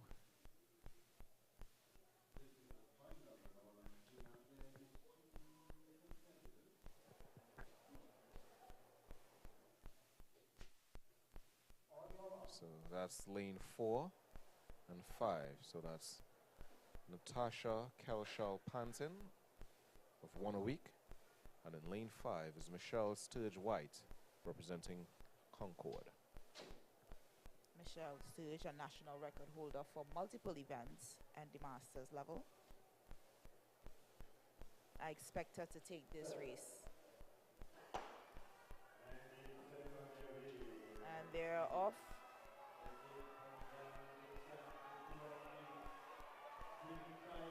Neck and neck. Neck and neck. Ah, wonderful to see these ladies still competing at this age. Oh, yes. Good camaraderie between them. So that was Natasha Kelshall Panton of One a Week with the win. Now, I'm questioning whether these athletes are actually in the same age category. Yes, because we yes. do classify masters as age over 35. Yeah. But I know for a fact Michelle is over 45 years old. Okay. And then okay. we have the athlete from One a Week. She looks considerably younger. Yeah. And even though these ladies look very good for their age, right? Over 35, everybody looking good here. Still fit, still racing. Everybody vying for national spots on their that's team to go Sweden for the World Masters Championships this year. Another athlete getting ready for her leap into the sand pit.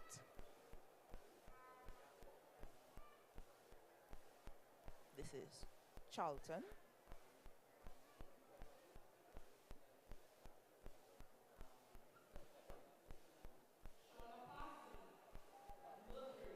Shauna Parsons on Mercury. Apologies. I did not realize all athletes were jumping with different age groups because Yeah. Tyra would be women and then you had Janae and the other athletes. So we have under 20 women and I think under 17 jumping as well. Yes.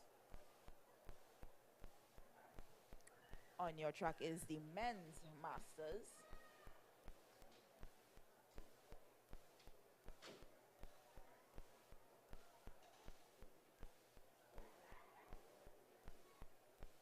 Full of field.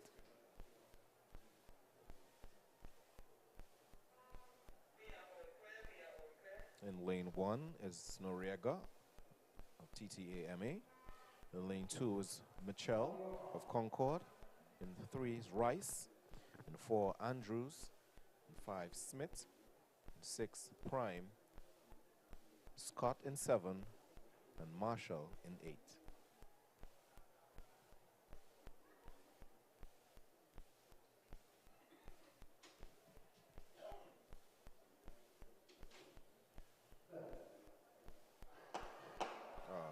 False start there. Even the masters do it. But unique fact about masters athletics, they are allowed Okay. one false start. Unlike the elite level where you Yes. have that one and done, masters are allowed to have Right. that one false start. So they get a bit more bit of a- lenient. yeah. Yes. Now I'm hoping the officials actually know this fact Yes. and nobody's actually disqualified.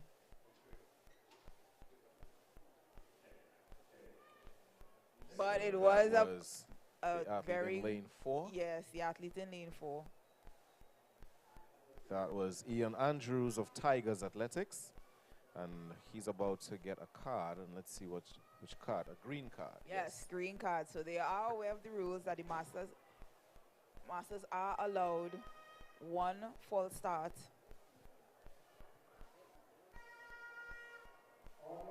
So they're safe to go here.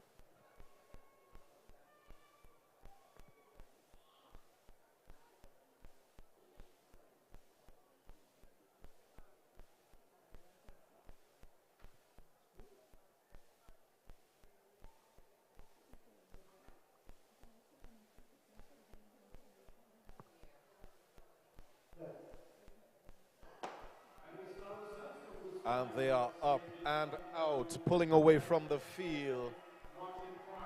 It's Prime.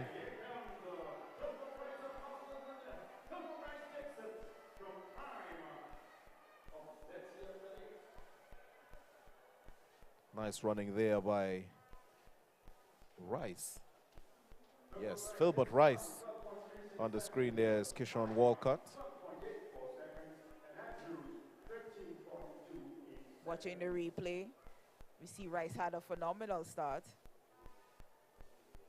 But I am chalking it up to youth in this case because he's one of the younger athletes on this in this lineup. You can see some of the athletes looking left and right in the back there. But Rice pumping and coming strong. And even at this age, it's more muscle memory than anything else. You see, they still have those. A lot of them still have that technique. So it's not, you know, it's easier for them to remember what it is they need to do. And I must say it was an excellent performance there also by Martin Prime of N.G.C Athletics.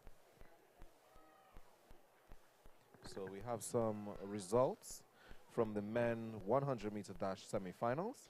I'll hand you over to Ayana to give you the rundown.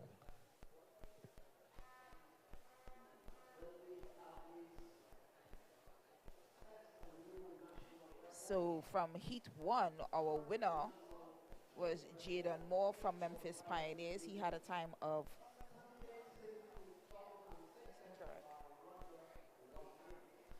There seemed to be some discrepancy with this results, so I will wait before reading it out loud to double check and make sure we have the correct information.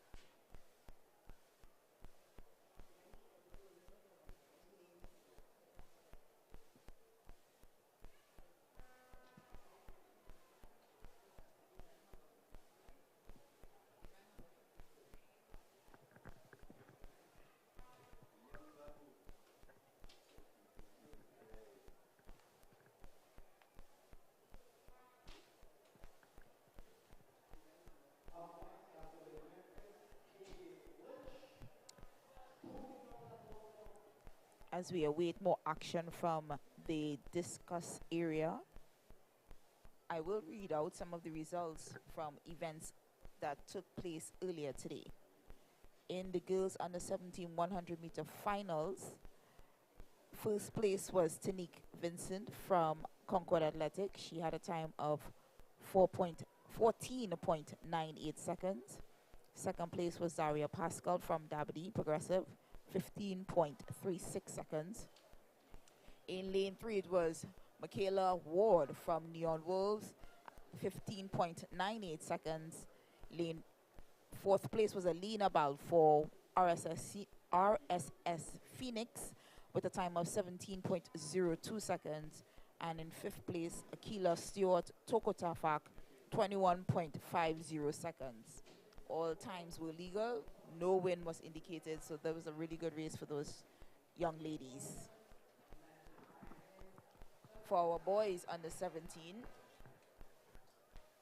100-meter hurdles, we had Omari Brown of Neon Wolves with a winning time of 14.56 seconds. Tyreek Vincent in second place from Concord Athletics in a time of 14.62 seconds.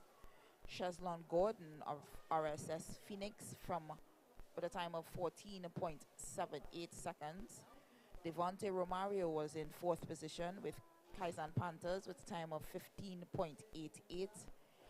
Jeriel Williams was 5th from RSX Phoenix with a time of 16.11. Rashawn Daniel, 6th place from MVP Inc., time of 16.50. Kareem Thompson from RSX Phoenix in 7th place with a time of 18.80 seconds.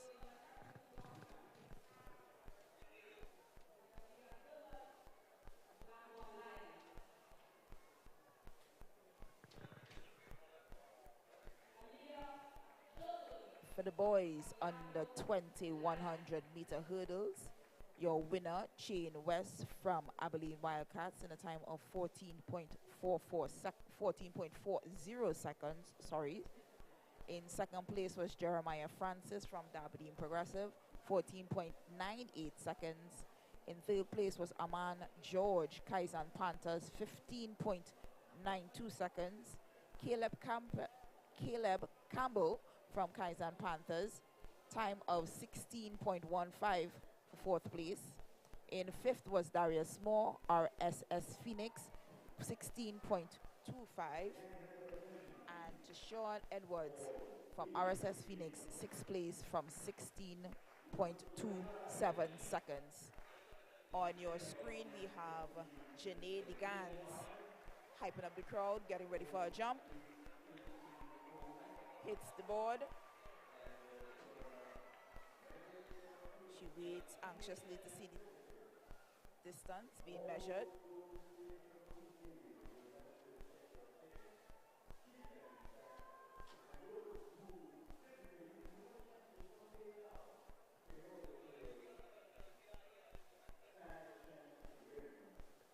Next on the runway, it's Tyra Gittens going through the motions, getting mentally ready, mentally prepared to complete this jump. Still awaiting some results from Janae's jump.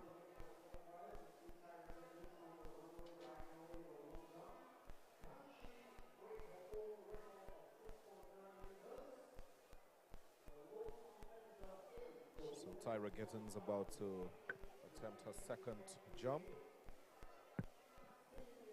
The national record is 6.96 meters, set in 2021.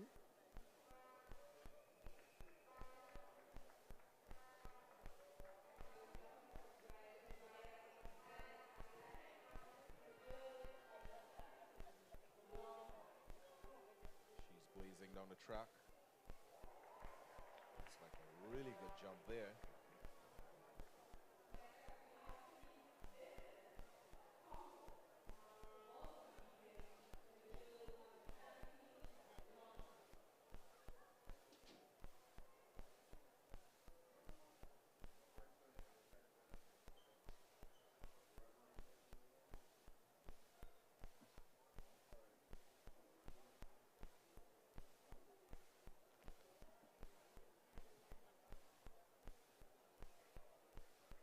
Tobago athletes, Zenith Club.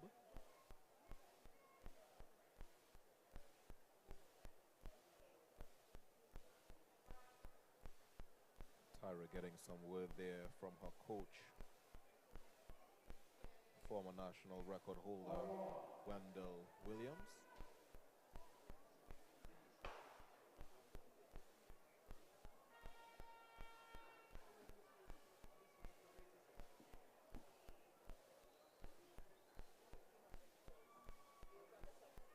So that was the start of the girls under 17 1500 meters.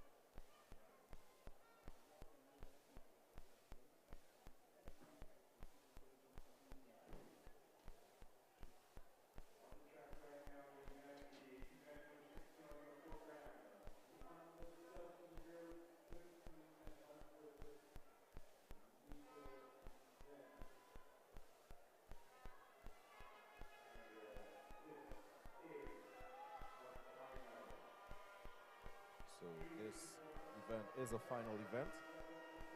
Our athletes are Malaya Butley of RJRT, Anika Bailey of One a Week, Nyla Kerr of Cougars, O'Shea Cummings of Zenith Athletics, Cheyenne Lewis of One a Week, Sahai Olivier of Kaizen Panthers, and Kamaya Jack of RSS Phoenix.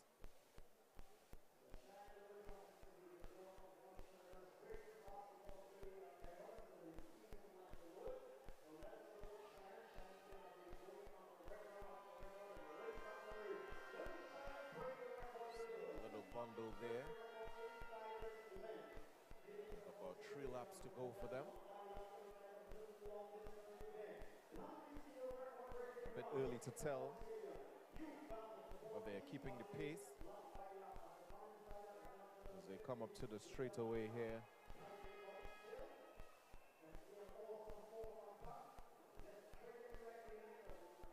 We see 2 athletes of One a Week. That's Anika Bailey and Cheyenne Lewis holding the pace.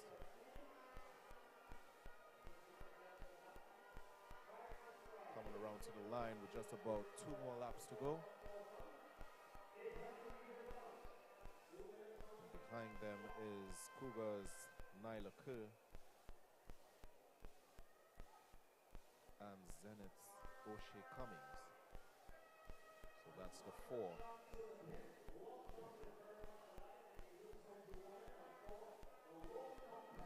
Cummings was the winner of the girls under 17 3,000 meter yesterday.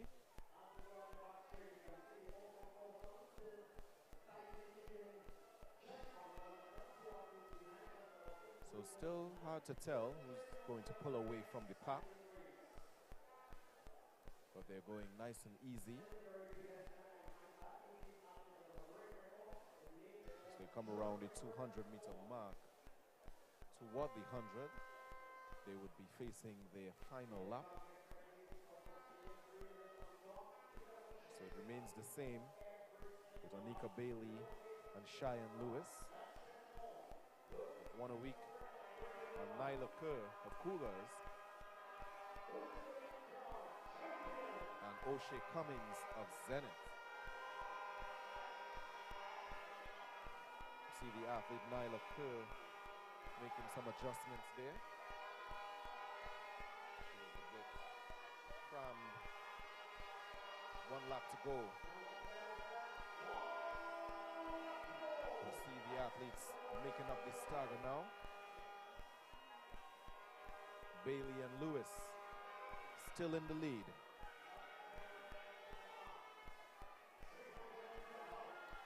They're at the 300 meter mark now. Seems to be Bailey pulling away from Lewis. So it's 1 a week, 1-2, followed by Cougars and then Zenith. The average of Zenith has faded away as they approach the 150 meter mark. The race is on.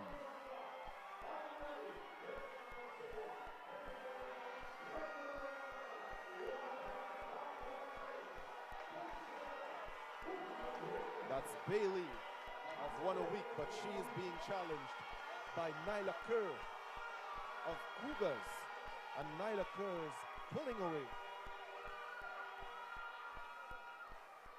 Pulling it away from the field. That was Nyla Kerr getting the better of Anika Bailey of 1 a week.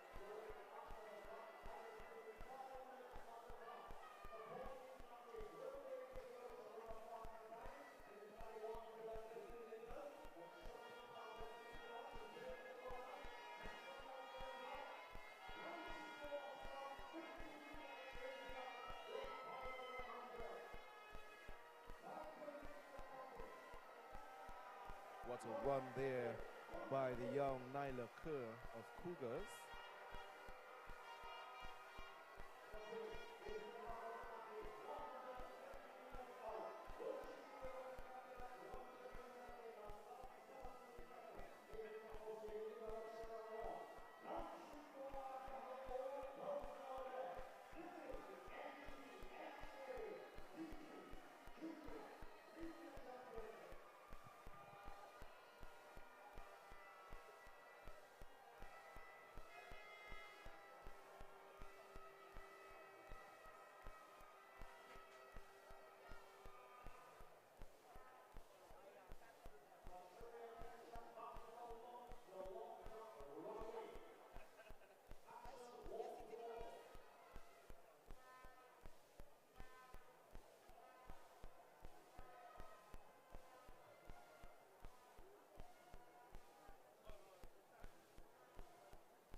On your screen now is Antaya Charlton.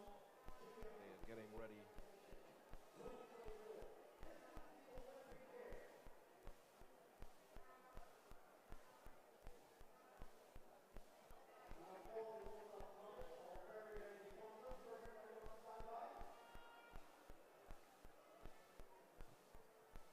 Excellent jump there.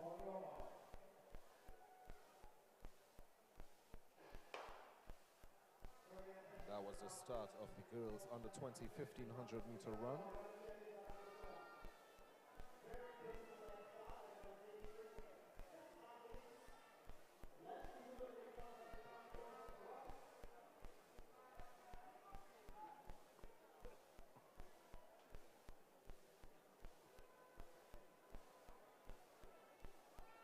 Taking the early lead is the athlete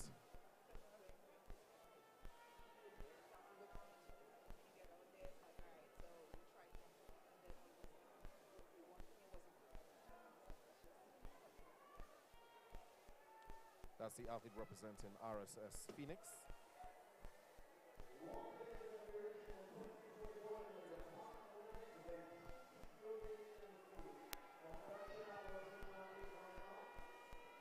That's Natalia Eastman of RSS Phoenix, but taking over now.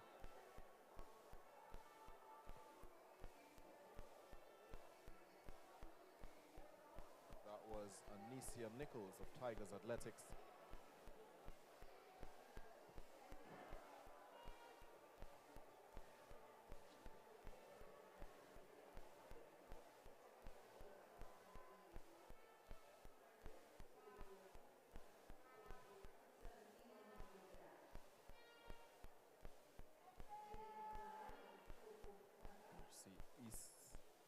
Eastman there, extending her lead.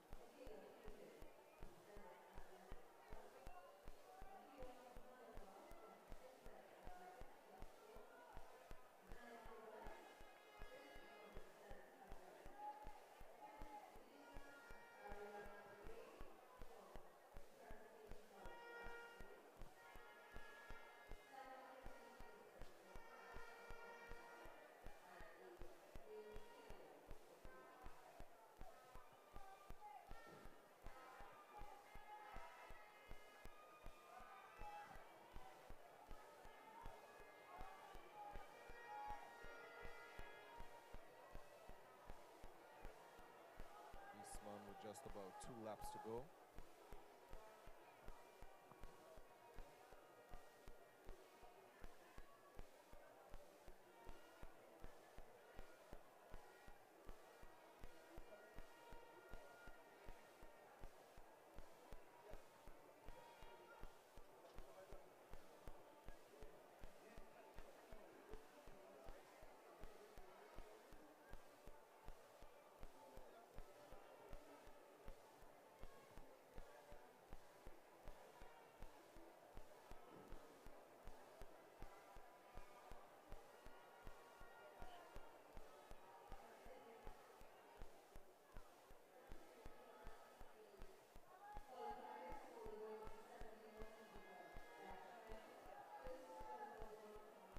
That's Eastman looking really well.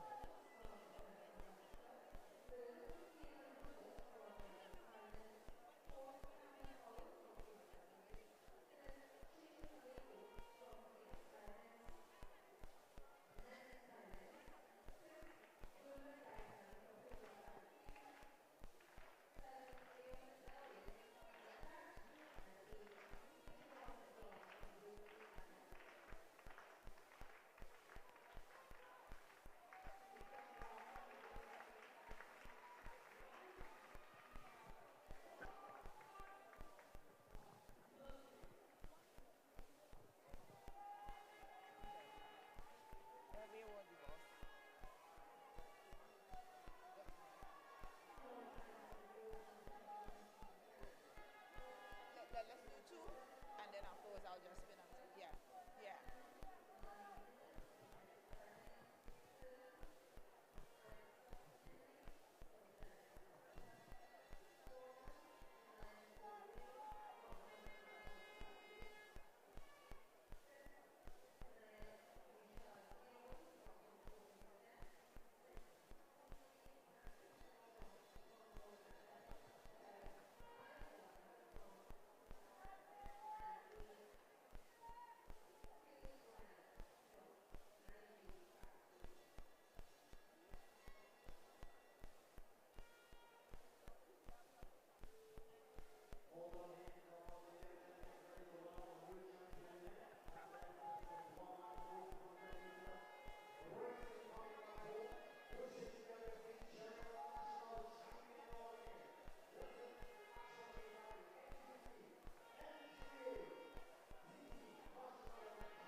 That's Eastman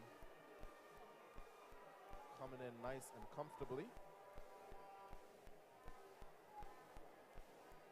Very easy and comfortable win there for Natalia Eastman of RSS Phoenix. And the second place position coming in, his name's not listed here, but this athlete representing RSS Phoenix again for the third position.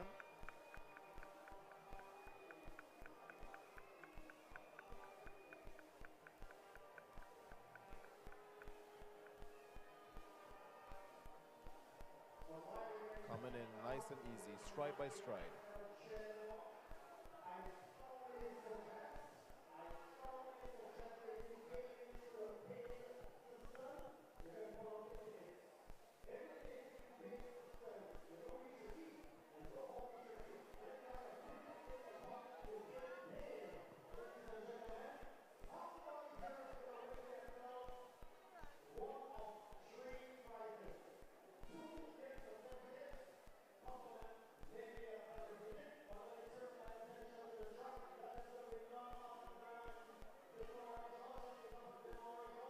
We are here with half of the dynamic duo, which is the Frederick twins. I have with me Soleil Frederick. Soleil, let's just talk a little bit about last year. Last year you guys were here, you and your sister were here for Commonwealth Youth Games. You were part of the medal relay team for the mixed relay team. Tell me how that has kind of helped you transition into this year's season program. Well, running at Commonwealth, it was actually fun. It was my first time running on this track, so it just gave me a feel for this meet to like feel how the track is and feel how the environment is and the atmosphere is. Okay. So what's the mindset coming into these championships? I know everybody's bidding for a spot on the Olympic team to go to Paris this year. Tell me, what's your mindset going into this meet this year? Just to keep a good mindset, keep God on my side, and just to execute my races and not think about nobody next to me, just focus on me, and yeah. Okay, cool. So now I understand you have signed with the college, you and your sister are both attending Georgia University. Tell me how has the atmosphere been there? What made you decide to go to that university? Well, the coaching is really good, and it's similar to the coaching we have now, so it would be a perfect fit for us. And we just like the team and the coach especially, so yeah. Soleil, congratulations on all your success this season. We are definitely looking forward to seeing you in that final tonight, and all the best for the rest of your season in 2023. Thank you. Thank you so much.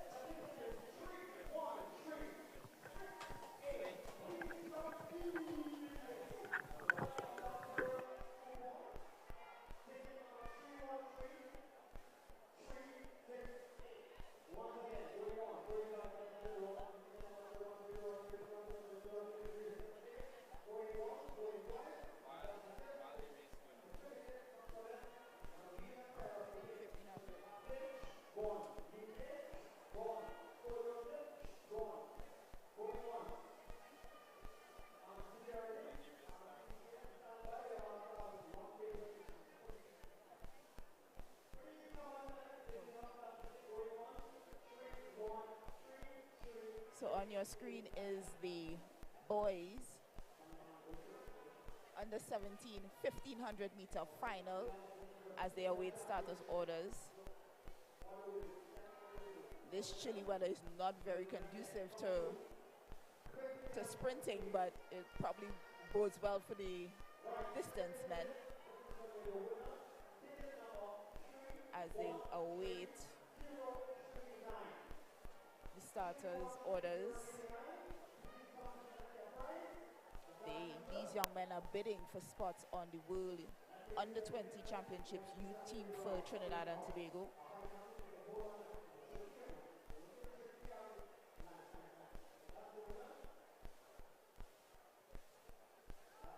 We have quite a few athletes from Burnley, quite a few athletes from Kaizen Panthers.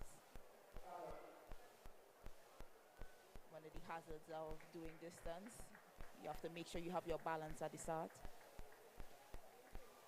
And I'm assuming they have a few nerves as well. And they are underway.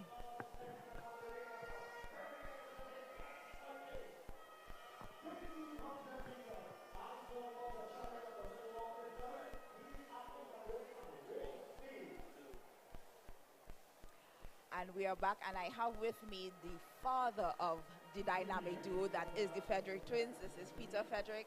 Peter, we have known each other for quite some time. We made a national team, a junior national team.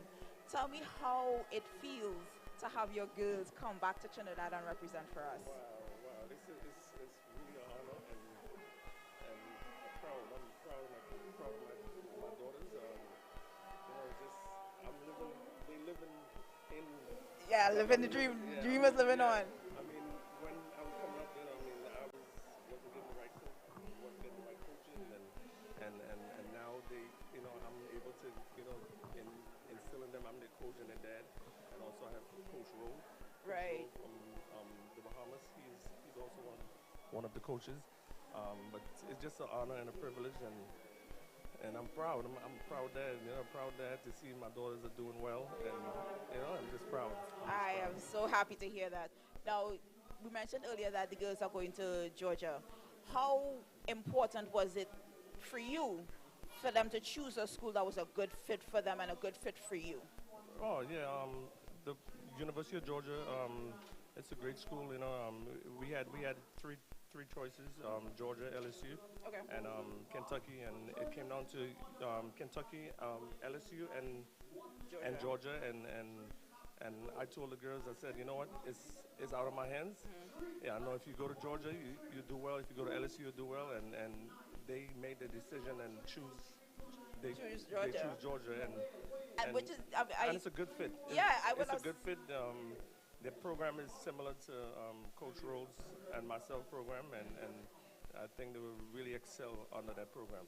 Yeah, and I think a lot of people don't realize that that's one of the main factors when you're choosing a school. You don't just look at the track record of the school, because anybody looking at LSU would think, well, you had such huge notable names, and most recently somebody like Shakari Richardson coming out of the school. So you're thinking, well, these top-notch athletes came out of the school, it would be a good fit for me. Right. But when you're looking at a holistic approach, I think that would make sense that you pick something that you're comfortable with. Right, that's and right. I know that was something that was definitely important to you. Very important. Very, very, very important. Peter, thank you so much. I am so proud of you and your girls. So thank you so much for coming back to represent us. Absolutely. And I'm looking forward to seeing them in that 100-meter final tonight. I feel the same way myself. I just want them to go out there, go out and execute.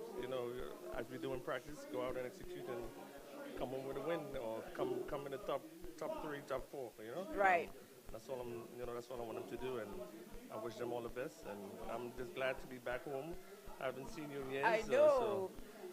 So I'm just happy to be home. Oh, that's cool. So thank you so much for talking with us as we head back to the action on the track.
Gittins there getting some words of advice from her coach.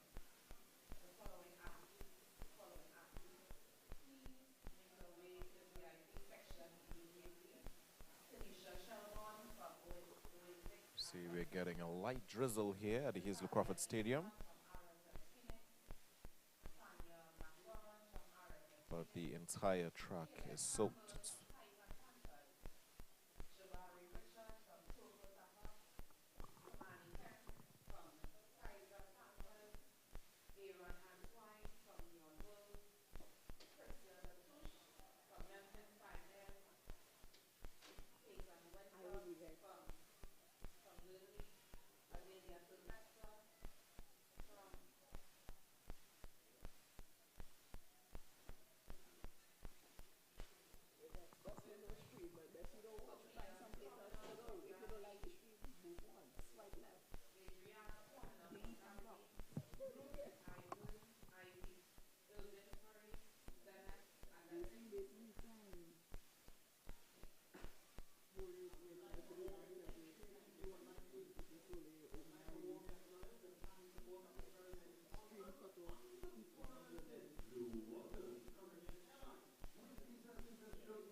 So we are waiting the start of the boys under 20 1500 meter run.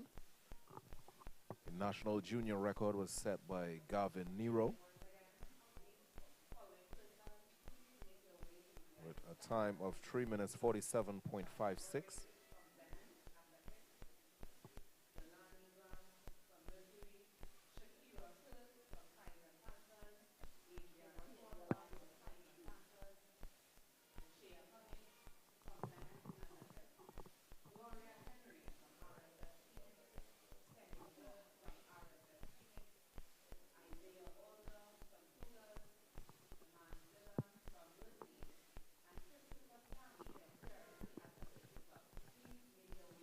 Another field event that should be on the way is the boys under 20 javelin throw, 800 gram.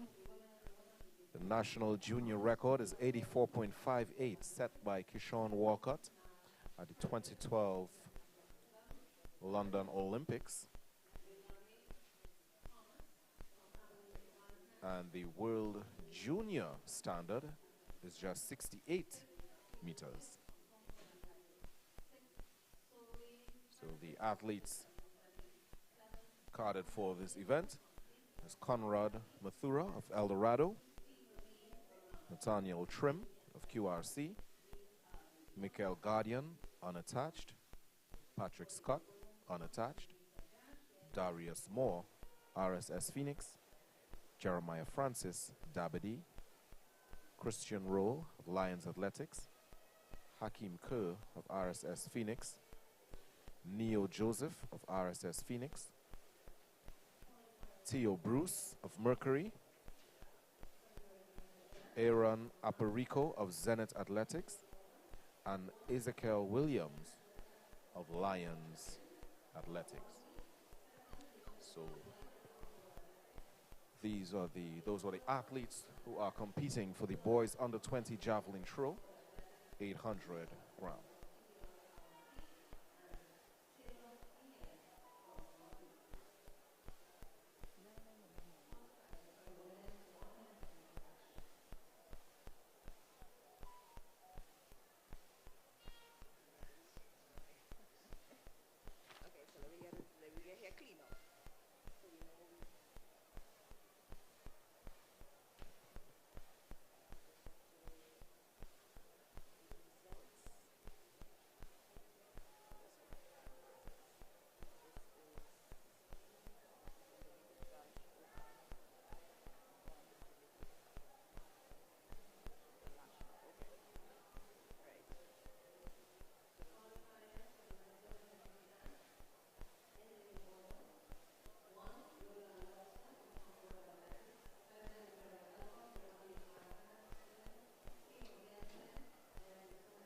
So you can look forward to the men's 400-meter dash open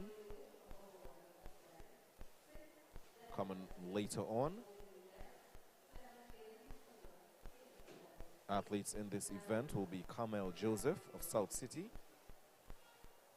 Grenadian athlete, Kengal Christopher of Appaloosa,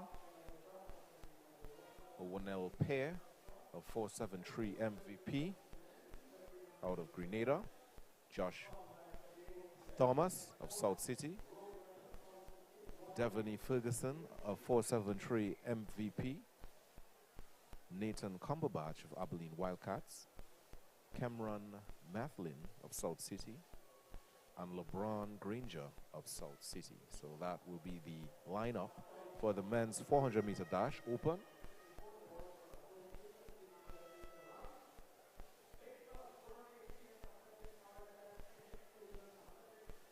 So on the field will be the boys under 20 1500-meter run.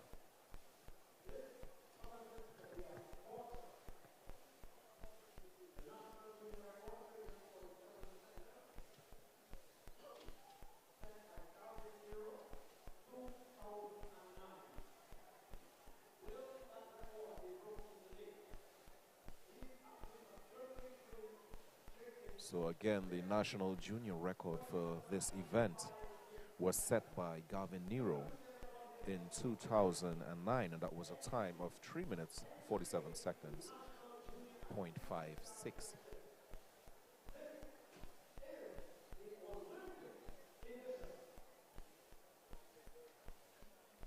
So we have 15 athletes lined up for this one. We have Harding of Burnley, Matthew of Phoenix, Kerr of RSS Phoenix, Blackett of Fusion, George of Dabadee, Mahoon of Wanawake, Woodley of Memphis, Brown of Tigers, St. Hilaire of Fad, James of Mason Hall, Joseph of Wanawake, Thompson of Wanawake, Waldron of Cougars, Besson of Track Blazers, and Reed of Tobago Select. The athletes are ready and eager.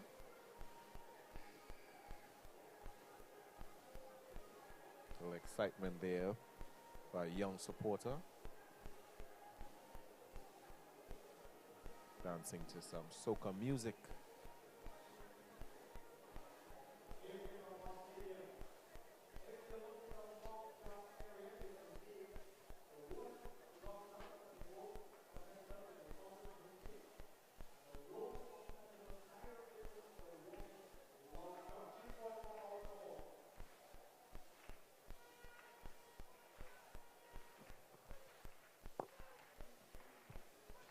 Some information for you concerning the finalists for the 100 meters, all coming up later today.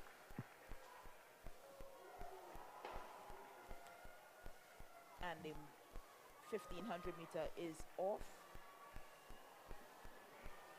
And while we watch the action, just go through the list of finalists for the girls under 17 100 meter dash. In lane 1, we will have Janique McLaren of Tuko Tafak. She qualified with a time of 12.36 seconds. In lane 2, we will see Michaela Gunderson of Alpha Athletics. She qualified with a time of 12.42 seconds. In lane 3, we see Michaela Cupid of Zenith Athletics. She qualified with a time of 12.44 seconds. In lane 4, expect to see Akira Malavar of Simplex Athletic Club. She qualified with a time of 11.97. In lane 5, we have Zaya Tobias of Zenith Athletic Club, 12.20 time. In lane 6, Lisa Ariana Ray of Presentation College Track Blazers, 11.57 seconds her qualifying time. In lane 7, expect to see Tanique Vincent of the Concord Athletic Club with a qualifying time of 12.54 seconds. And in lane 8, Naomi Theodore of Phoenix Athletics, her qualifying time of 12.57 seconds. So those will be your finalists in the girls under 17 100 meter dash.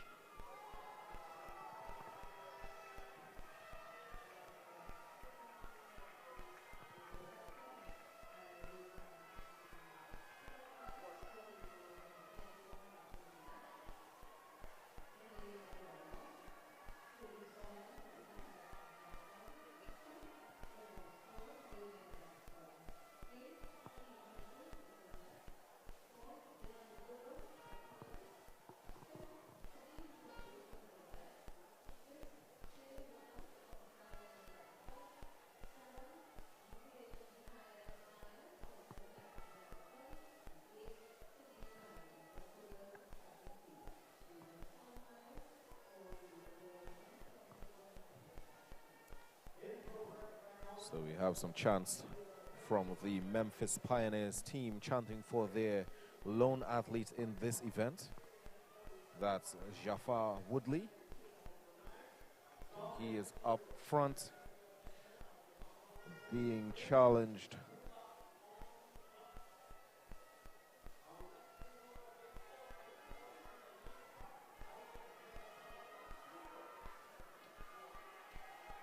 He's being challenged by the Cougars athlete. That's Waldron, Tafari Waldron. And also the RSS Phoenix athlete, that's Hakeem Kerr. So that will be your top three. And Kerr has taken the lead right now, followed by Waldron and Woodley in third as they pass the 300-meter mark.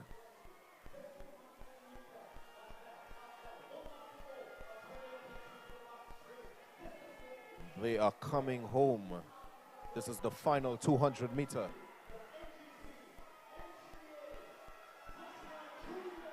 Hakeem Kerr picking up the pace as he comes to the straightaway. It's just him. Stride by stride. There's no challenge for Kerr right now. Easy win for Hakeem Kerr of RSS Phoenix. Followed by Jafar Woodley of Memphis.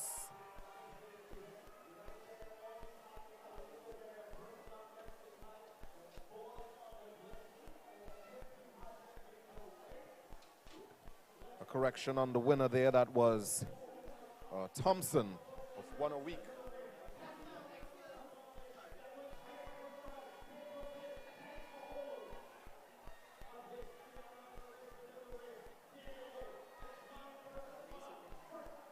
More athletes coming in.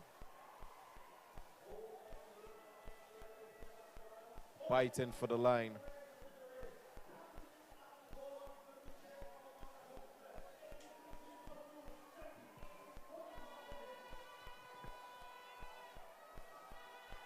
So the winner of that event was Omari Thompson, correction, of 1 a week.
Times there on the screen.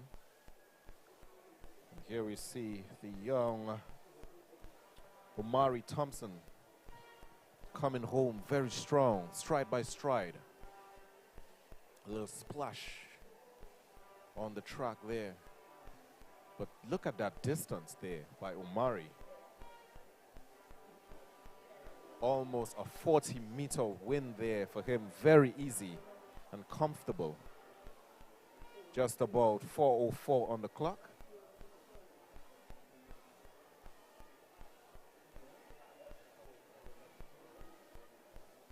Not as close to the national junior record of 3 minutes, 47.56 seconds. But an excellent run there by Omari Thompson.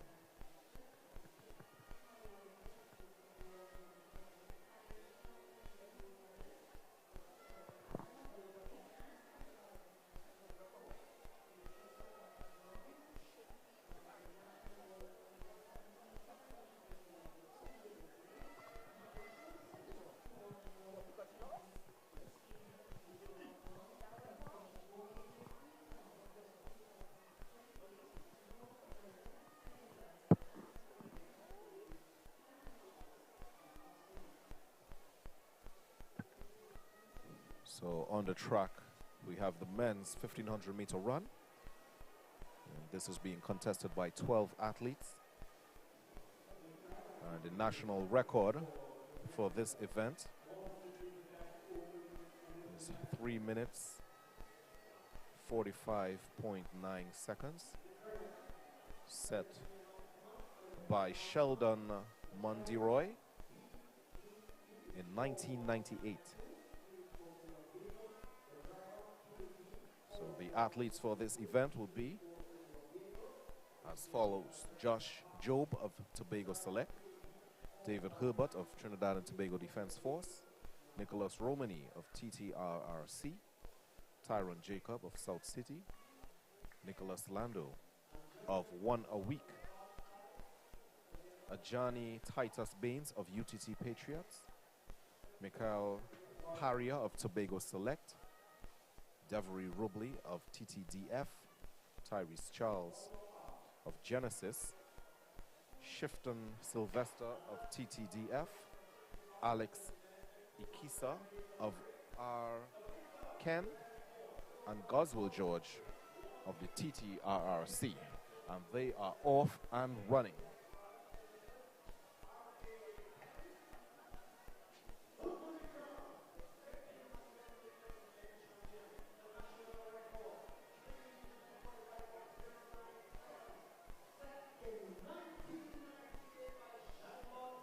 So we see Nicholas Lando there checking his time.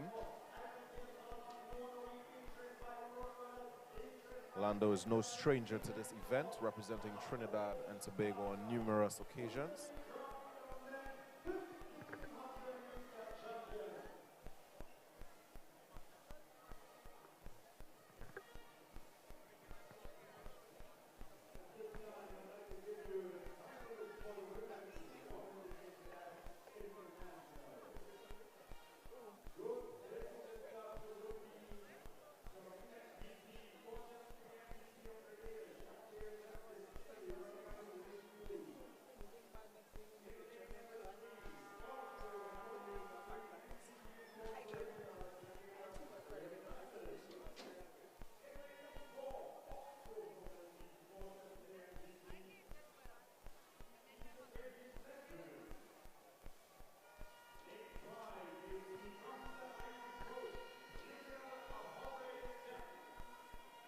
Nicholas Lando going pretty well there.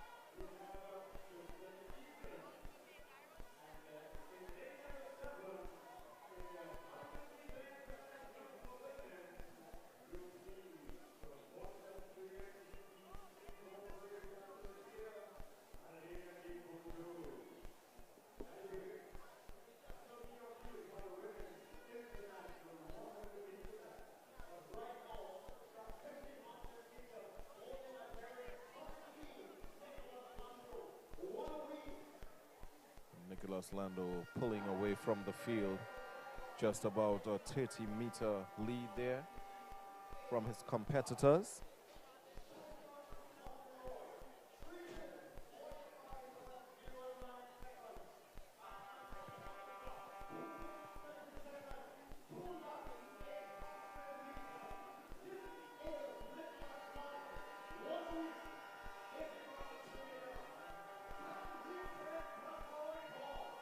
Just about one lap to go for Nicholas Lando.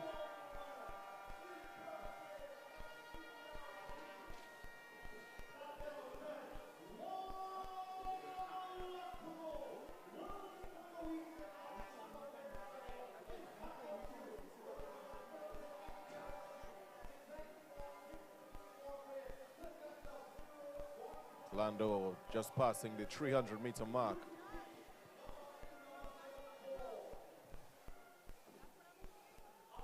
No competition for him at all. He's approaching the 200-meter mark at the moment. But the athlete in second place is picking up his pace. And he's coming strong.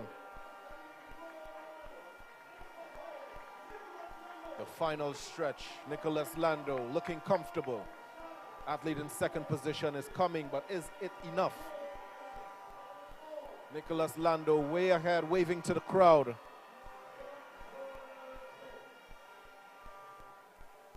Just about 3 minutes 57 for him.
Final athlete here coming in, and that's Josh Job of Tobago Select, and that's the final athlete in the men's 1500 meter run.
So coming up would be the decathlon. It will be the men 400 meter dash.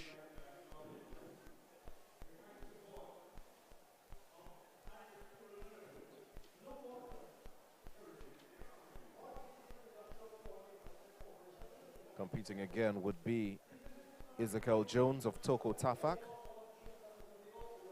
Ariza Cox of Toko Tafak, Zach La Rosa of Mason Hall, Joshua Richard of 473 MVP, and Jabari Richards of Toko Tafak.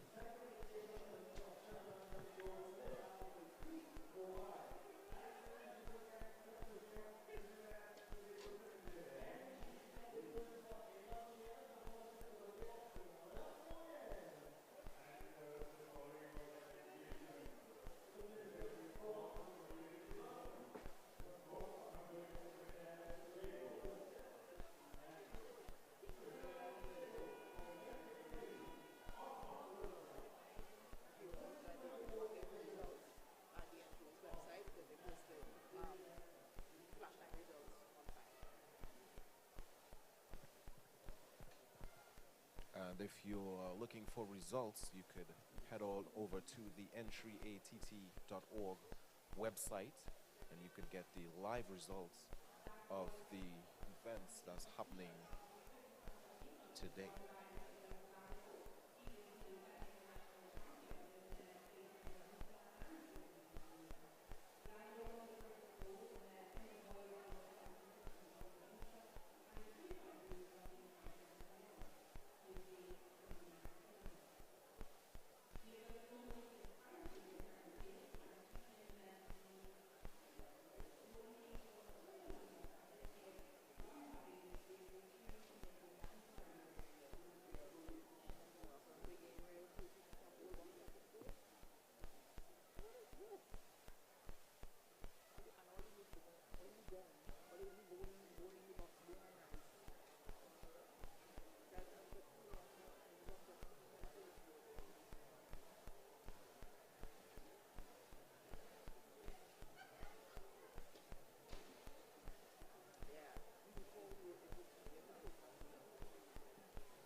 So again, we'll go through some of the competition rules here. The championships are being conducted under the World Athletics Competition rules and those of the organizing committee. Junior athletes seeking selection on the 2024 Olympic team are required to compete in the senior category. So if you see younger athletes competing with the older ones, just know that they are trying to get that time to make the team. On the screen there, we have some coaches from Guyana. These athletes, as explained by Ayana yesterday, some of them would have to come to Trinidad to run and make that standard for making their Olympic team.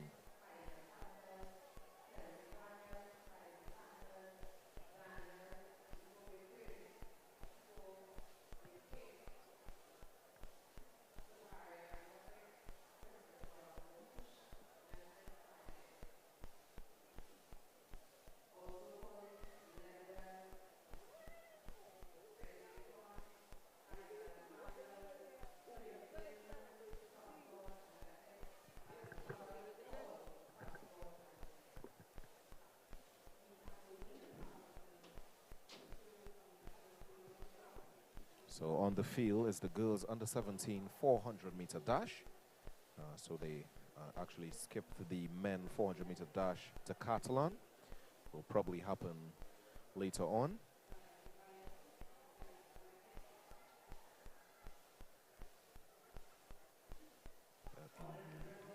Lane 1 is Tishaya Russell of Cougars. Jaden Joseph of Abilene Wildcats in 2. Charlene Phillip of Memphis in 3. Kaya Hyson of FAD in 4.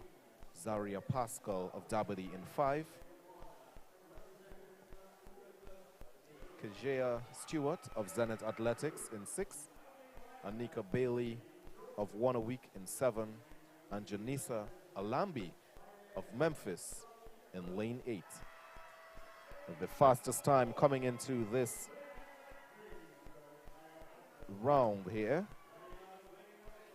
was Kaya Hyson of FAD with 56.34. The national junior record is 52.89, set by Rayan Civil in 2019.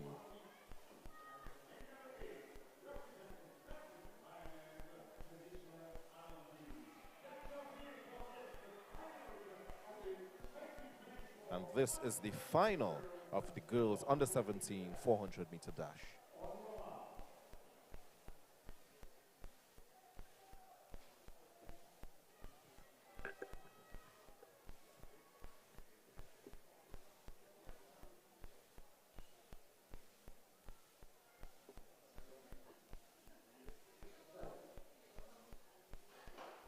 And they are off. Even start for athletes here. But the one to watch is the athlete Kaya Hyson in lane 4. And she already picked up the pace, and she's heading down the back stretch, looking really well, dominating the field.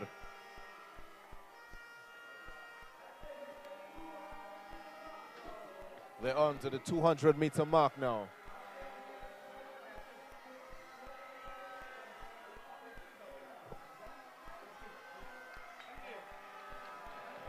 Coming around the bend, onto the straightaway.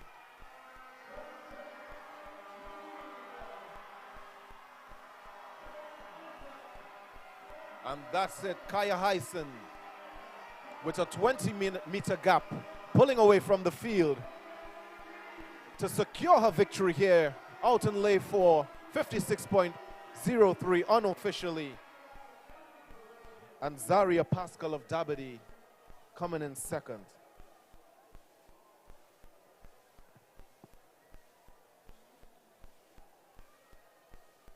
So that was the final of the girls under 17 400-meter dash.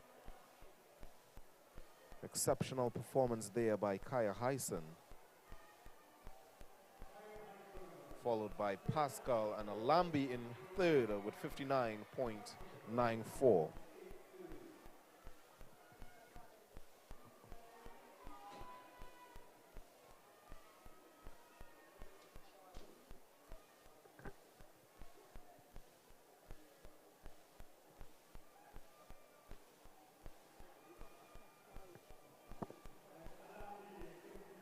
Look at that gap created by Kaya Hyson with a little dip there. Very impressive run back from Alambi in lane 8 to take that third position just on the line.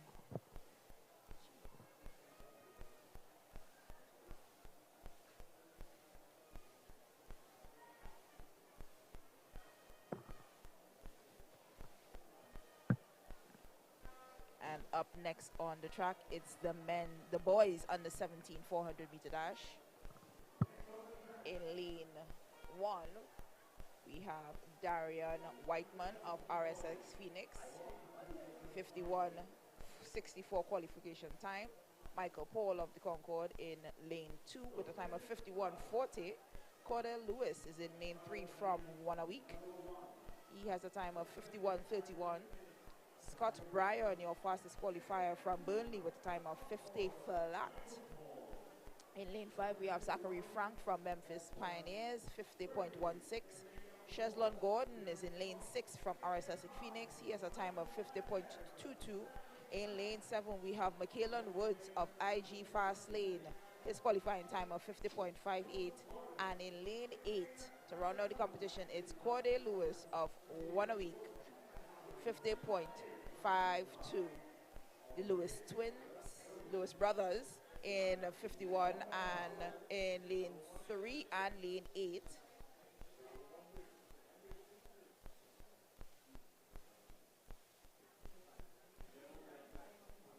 Oh, we seem to be missing Cordell. Cordell is not taking the start. He is not on the line. The rest of the competitors, just his brother Corday will in lane 8 will be in this race, and they are off. Even stagger as they clear the first turn. Up and running, it looks like Woods taking the early lead out there in lane 7 of IG Fast Lane. As they approach the 200-meter mark, it's really hard to tell who's it going to be. They're picking up the pace right now. Passing the 150 mark onto the straightaway is the athlete out there in lane 7. And that's Macklin Woods of IG Fast Lane pulling away from the field. And he's being challenged by Cheslon Gordon of RSS Phoenix. But Woods holding on ever so slightly. That's Macklin Woods of IG Fast Lane. Cheslon Gordon of RSS Phoenix in second. And we await the official results there to get our 1, 2, and 3.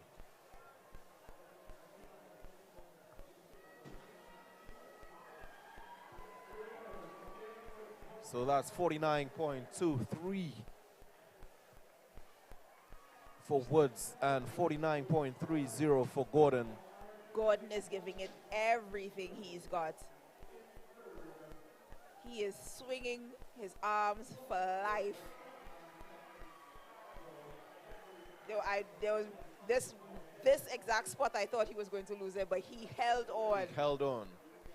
Because Woods was coming like a train in the back of him, all the way through trying to catch him. Oh, yes. The athletes of Memphis Pioneers there on the screen.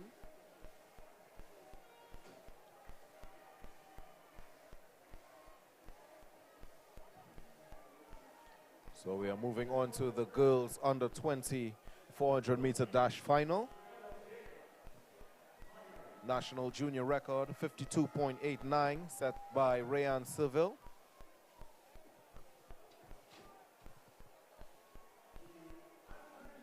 The world junior standard 55.40 this event.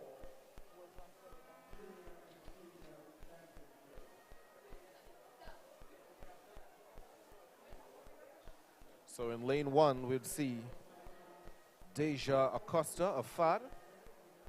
In lane 2, Calicia Aguilera of Tranquility. In lane 3, it's Tanika Clement of Genesis. In lane 4, Amaya Mitchell of Abilene Wildcats. In lane 5, Natalia Eastman of RSS Phoenix. In lane 6 is Kayori Robley of Kaizen Panthers. In lane 7 is Diamond Paul of the Point Fortin New Jets. And in lane 8 is Akila Sayers of Memphis. Fastest time coming into this event is Kayora Robley of Kaizen Panthers with a 58.62.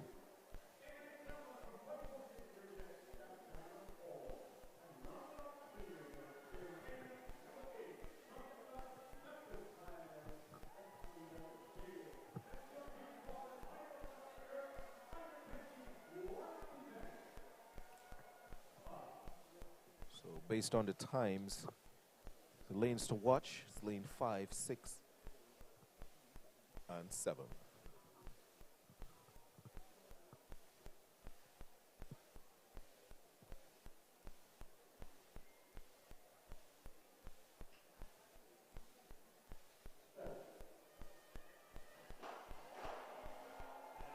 False start there. Not as much false starts as we had yesterday. At least we see these false starts. We weren't seeing half Oh, the false yes. starts that were charged yesterday. But it So- looked like she may have been started a lot of the blocks. There's a lot of noise, people cheering for athletes that are still competing in different events. So the excitement may have gotten to her. So that's the athlete out there in lane 1. Hope she gets at least a warning and not a disqualification. It's hard to reach all the way to the finals and be disqualified. She's about to get a card.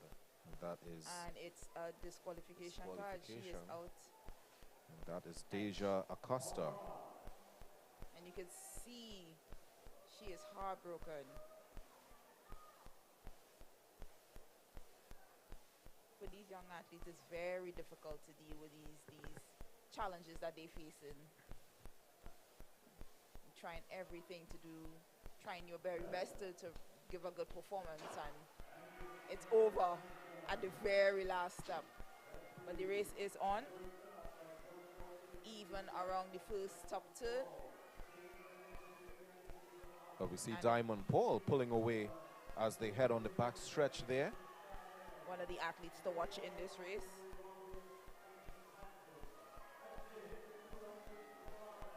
So up front is Robley, Paul, and Eastman. They approach the 150-meter mark. It's hard to tell at the moment. But pulling away is Eastman. That's Natalia Eastman of RSS Phoenix. And she is being challenged by Robley of Kaizen Panthers. And she's pulling away from the pack. And that's Robley in first and Eastman in the second position.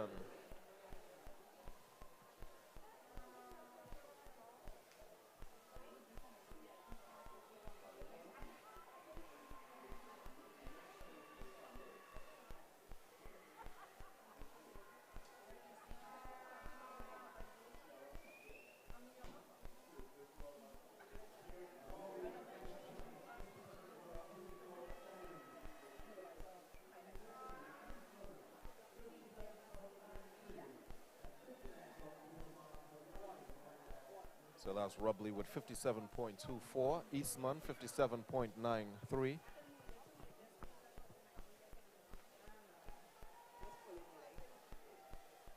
We move on to the boys under 20 400-meter dash final. National junior record is 45.13, set by Marshall Cedeno back in 2014.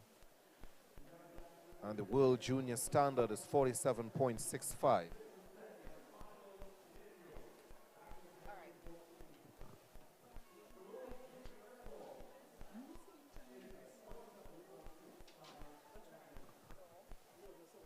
No, I see that.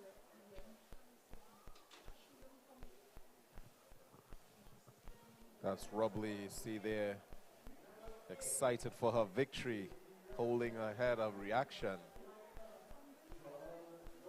So happy, elated.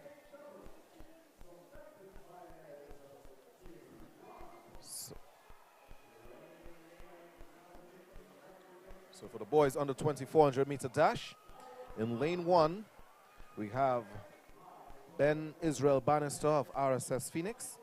In lane 2 is Deshaun Lezama of One a Week. In lane 3 is Deshaun Cole of Abilene Wildcats.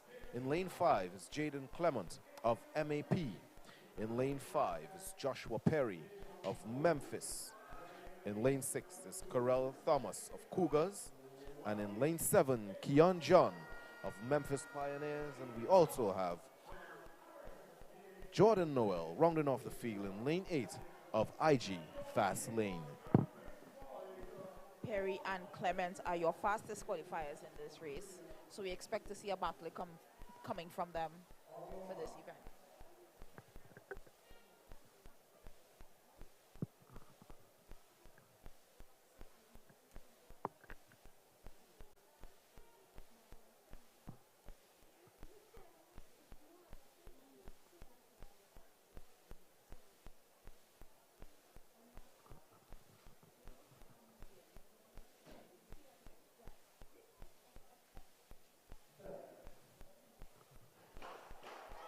Got a false start there. Look like the athletes in lane 2.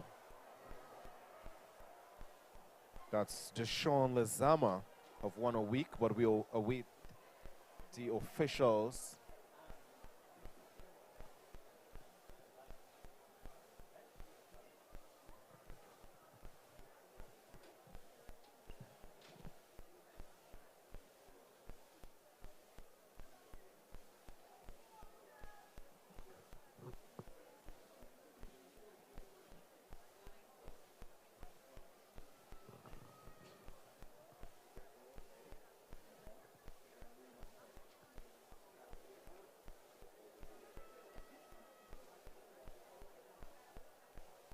So yes, that's the athletes in lane 2.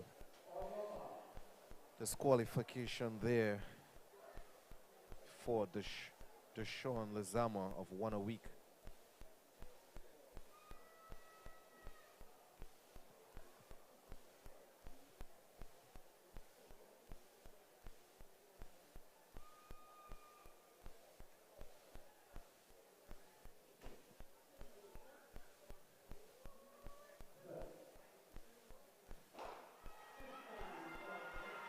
Even start. Clement looking really well. Pulling away from the field. But it's Cole from Abilene Wildcats making the stagger. And he has taken the lead. But look at that athlete. Is Keon John out in lane 7 as well. But our Abilene Wildcat athlete, Cole, is looking really well as he comes around the bend.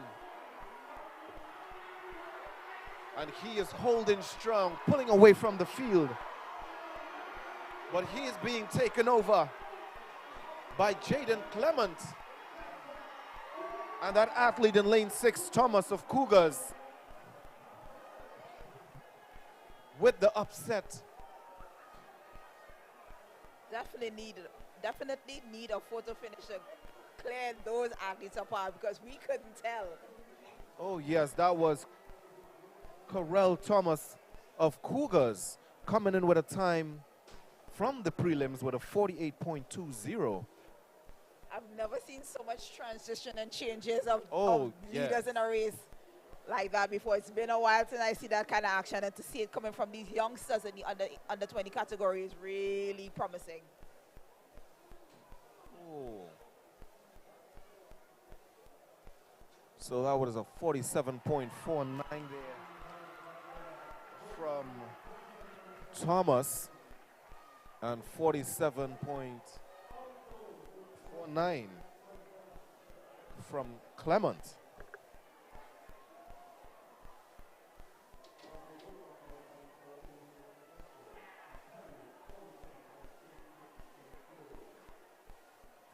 So Clement actually ran faster in his prelim and came second in this one with 47.49. Just nipping the line. So this race would have been, winner would be selected by the milliseconds. Very exciting race there for the boys under 20 400-meter dash. And we move on to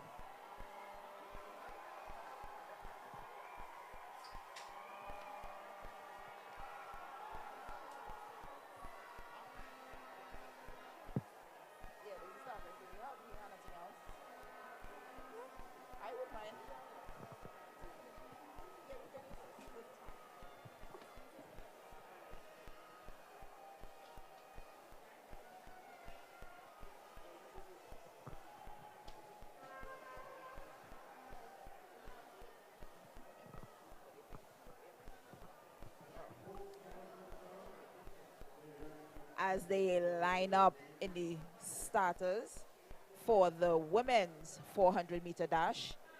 Now, this race did not have any preliminaries or semifinals, so this is a straight finals. All athletes under starters orders. We have Wallace in 2, Concord, Gullion, Sylvester, Fox, Cumberbatch, Sylvan, and Kendall Panton. Seem to be missing some athletes in the middle of the field.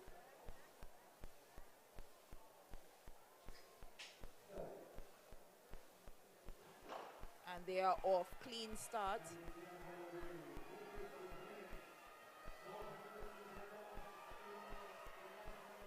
And we see movement coming from the athlete from Point 14 New Jets, Natasha Fox, taking up the backstretch, commanding lead with a 200 meters out to go. And she's approaching the bend and she is trying to extend her lead. She looks very strong as she rounds the turn heading home. She is being chased by Kalia Wallace of Concord, followed by Kendall Panton from, no, that's not Kendall Panton, that's from Angel Cumberbatch from Stallions. It's all Natasha Fox, followed by the Stallions athlete and followed by Wallace of the Concord Athletic Club. Natasha looks very strong. I know she spent some time in Jamaica and you are seeing the benefits of how she commanded her race from start to finish. She doesn't even look tired. She looks like she's like, yeah, I have 200 more meters to go. I can do that.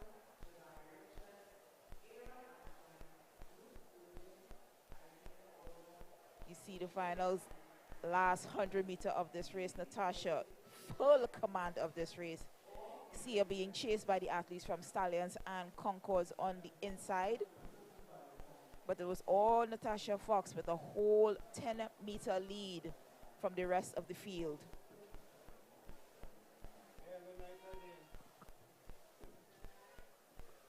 Natasha Fox, your winner for the women's 400 meters.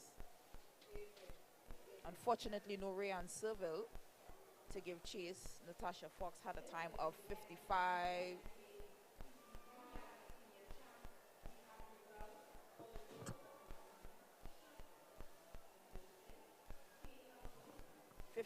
.83 for Natasha Fox.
So, Ayana, we're about to see some action here.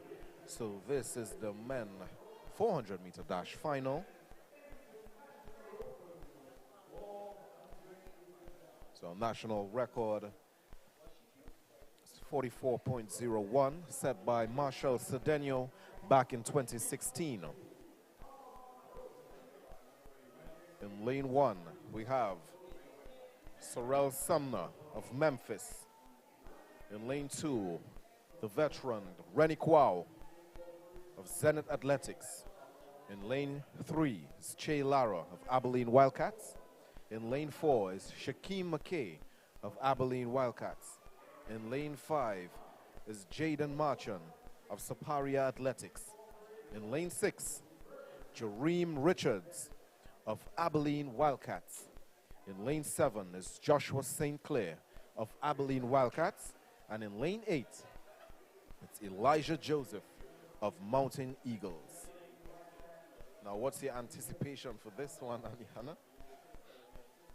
It's hard to say because there's so many different factors that could be going on in this race. This race has the veteran Rennie Kwao. This race has the fastest man in Trinidad in the 400 right now is Jareem Richards.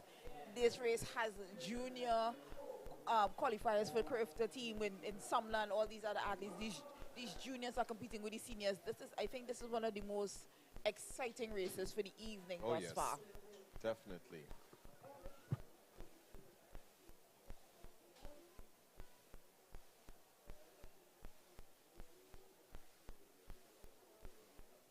So, looking on the track right now.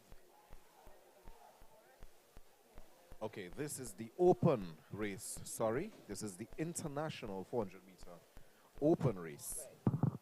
Oh, yes. So we are looking for the lineup for that.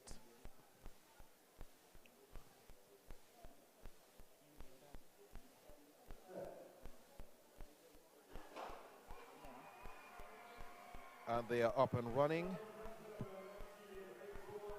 But we see athletes from South Pacific.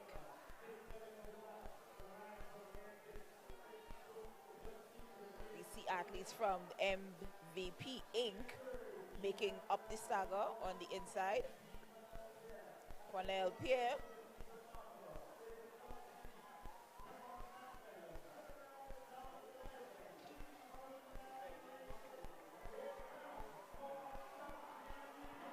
So it's the athlete of 473 MVP powering down the field. That's a Grenadian athlete. Photo finish there.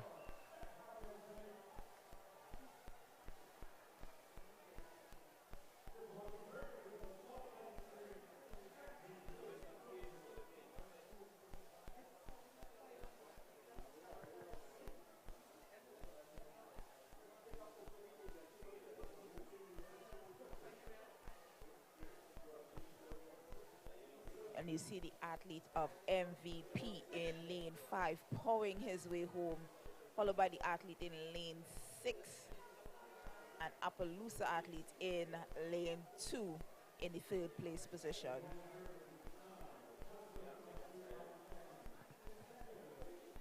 Those are your top 3 finishers for the international men's open 400 meters. And now we are actually seeing the race that we were talking about previously. Anticipated race Highly of the anticipated evening. race. This race is going to be very hotly contested. And it's going to be interesting to see. We tend to, on paper, you have Jareem to win, honestly. Oh, yes, yeah. Just based on how easy he looked in those semifinals yesterday. Oh, yes, and very comfortable, Yes, and based on his track record throughout the season, he has looked very comfortable, and I expect him to win. Barring anything happening, I expect him to take the win. 2nd and 3rd place hole is up for debate. Because you have athletes coming in, like Cyril Sumner from Memphis. You have athletes from Abilene Wildcats. You have athletes from Saparia, Jaden, and Mountain Eagles. Yes. And Mountain Eagles is a very relatively new club, so we are excited to see exactly what these athletes can produce. Oh yes, looking forward to see the performance by Rennie Kwao running out of lane 2. Also Che Lara. A very unfortunate with Asa Guevara did not advance to the finals. Which was very surprising because he's been doing relatively Yes. okay this year. Always too. representing on the 4x4 team for Trinidad and Tobago. So Simna 1, Kwao 2, Lara 3, McKay 4, Marchand 5, Richards 6, Sinclair 7, Joseph 8. This is the start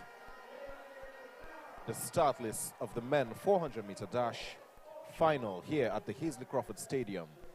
This is the road to Paris 2024. I expect to see race battles coming from lane 2, lane 4, and lane 6.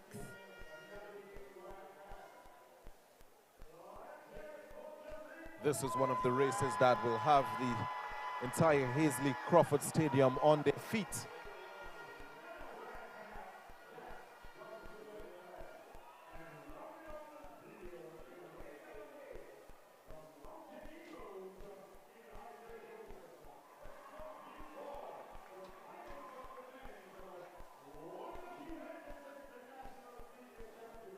See Jareem there saying his prayer. He's a very spiritual young man, always giving thanks to God.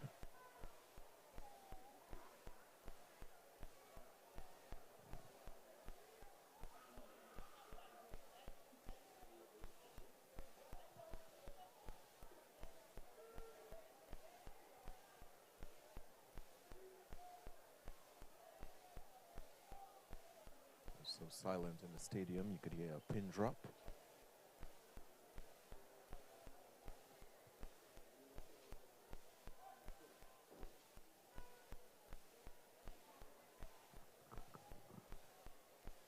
The event we have been waiting for.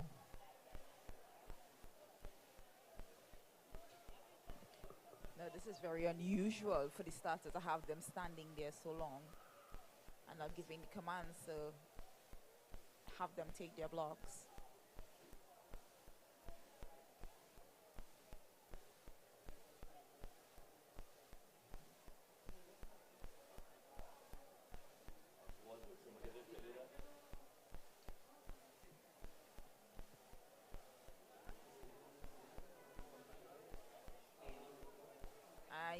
And the athletes are now leaving the track, so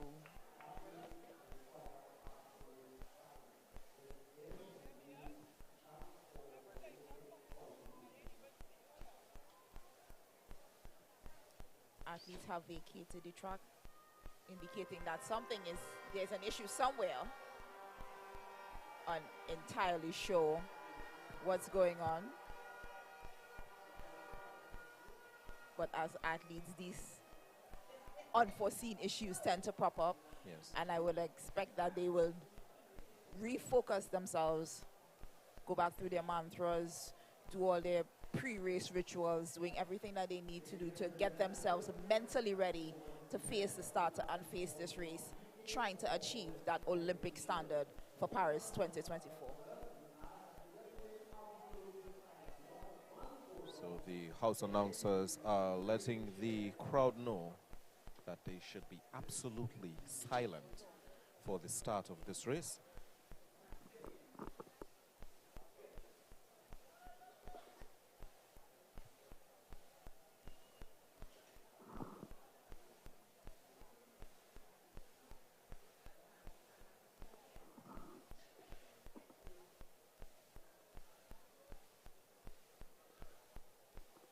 The weather is very chilly, especially by Trinidad and Tobago standards. Yes. With the excess amount of rains, and it's been continually drizzling throughout the afternoon. So now these athletes are trying their very best to maintain their warmth. Stay race ready. See Jareem there.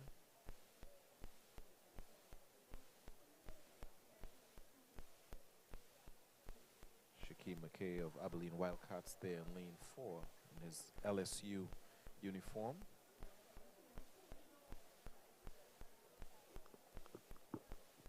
So it's a usual sight to see athletes in their college uniforms when they come home to compete.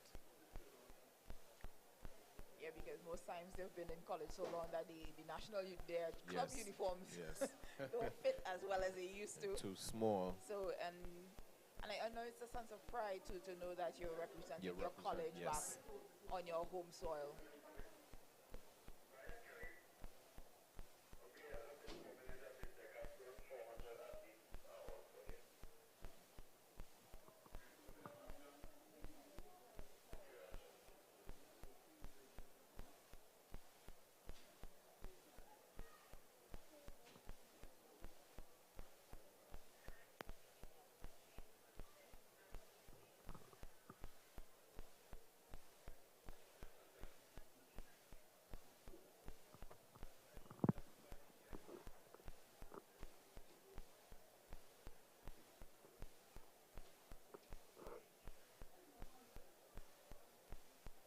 This is highly unusual to have these athletes, these world-class athletes, with the likes of Rennie Kwao and Jareem Richards, just waiting. And they allow the athletes to put back on their sweats in order to stay warm.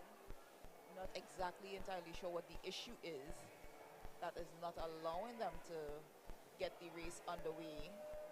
But the athletes are allowed to put their sweats back on, keep warm, because we did mention it is a bit chilly out here. It has been a wet track all evening long.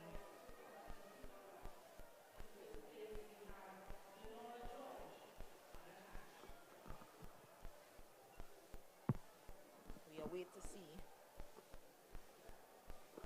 what's the next move. In the meantime, we give you some results for the girls under 17 shot put, 3 kilogram. In first place, we have Peyton Winter of Burnley with 13.36 meters. In second is Tanique Vincent of Concord Athletics with 10.50 meters. In third, we have Janea Thomas of Cougars in 10.02 meters. Moving on to the girls under 20 shot put, 4 kilogram. In first place, we have Adriana Kwamina of Dabadi with 10.87 meters. In second is Ruth Irvin of Zenith Athletics with 9.44 meters. And Maya King in third of RSS Phoenix with 7.67 meters. In the women's shot put, 4 kilogram. In first place, we have Portia Warren of Portia of Toko Tafak with 16.75 meters. And second place, we have Cara Alexander of Mercury with 12.17 meters. In third is Gwendolyn Smith of TTAMA with 11.04 meters. In the girls under 17 1500 meter run, in first place was Nyla Kerr of Cougars with 4 minutes 54.83 seconds. In second was Anika Bailey of One a Week with 4 minutes 55.28 seconds. And in the third is Cheyenne Lewis of One a Week with 4 minutes 59.79 seconds. In the girls under 20 1500 meter run, in first place was Natalia Eastman of RSS Phoenix with 5 minutes 39.35 seconds. In second place was Jada Felix of Cougars with 6 minutes 6.23 seconds. And in third was Jewel Williams of RSS Phoenix with 6 minutes 25.79. In the women 1500 meter run was the lone runner, Denora George, with her time of 7.09.26 seconds. In the boys under 17 1500 meter run, in first place was Isaiah Alder of Cougars with 4 minutes 16.06 seconds. In second place was Aidan Marshall of One a Week with 4 minutes 21.04 seconds. And in third was Adriel Mitchell of Fusion Athletics with 4 minutes 24.70 seconds. We move on to the boys under 20 1500 meter run. The finals, the winner for this one was Omari Thompson of One a Week with 4 minutes 0:04.85 seconds. Jafar Woodley of Memphis Pioneers with 4 minutes 8.81 seconds. And in the third, Omari George of Dabadee with 4 minutes 9.4 seconds. And we move on to the men 100 meter dash masters 50 plus. The winner for this one was Philbert Rice of the TTA MA with 12.36 seconds. And second was Martin Prime of ZC Athletic Club with 12.84. And in third was Ian Andrews of Tigers Athletics, sorry, with 13.28 seconds.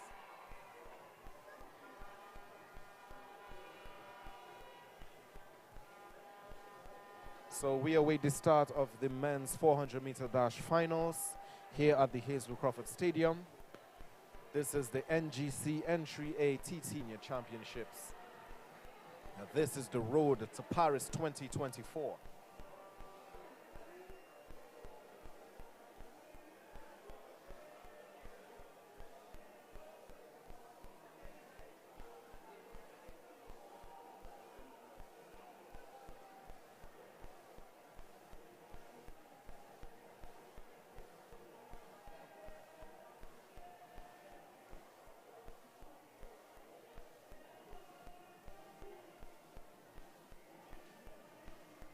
On the screen there, Jareem wondering what's going on.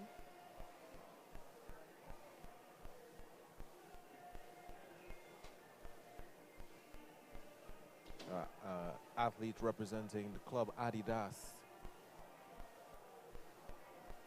training out in Florida. And Jareem trains with some very high-class athletes as well. Noah Lyles, the national record holder for the 400 meter. Yeah, Wade Van Niekerk, the world record holder. Van Niekerk smashed the world record out in Rio, running out of lane 8.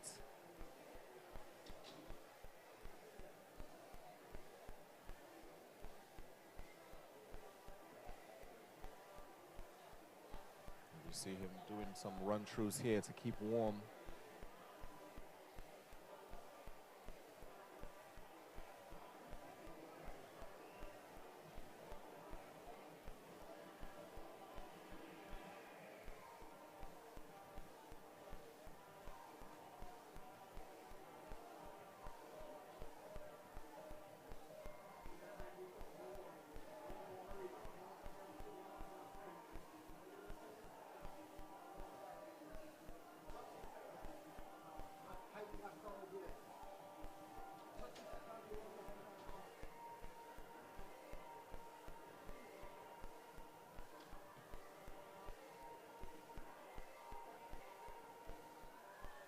I know our viewers on the stream are on the edge of their seats.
So the athletes are back on the track.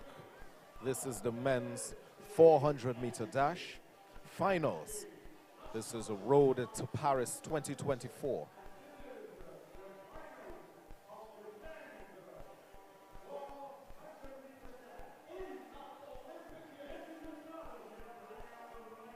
In lane war. In lane 1, we have Sumner of Memphis. In 2, Kwao of Zenith Athletics. In 3, Lara of Abilene Wildcats. In 4, McKay, Abilene Wildcats. In 5 is Marchand, Sapari Athletics. In 6, Richards of Abilene Wildcats. In 7, St. Clair, Abilene Wildcats. And in 8, Joseph of Mountain Eagles. A full field here this evening. We have the well-rounded veteran Rene Kwao running out of lane 2.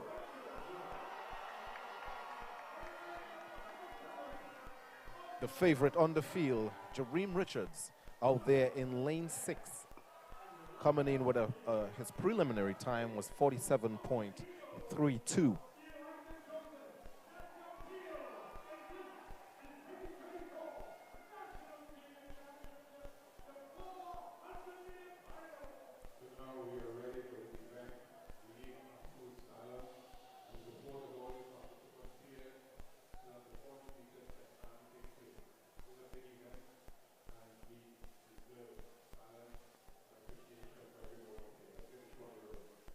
So again, Sumner 1, Kwao 2, Lara 3, McKay 4, Marchand 5, Richards 6, St. Clair 7, and Joseph in 8.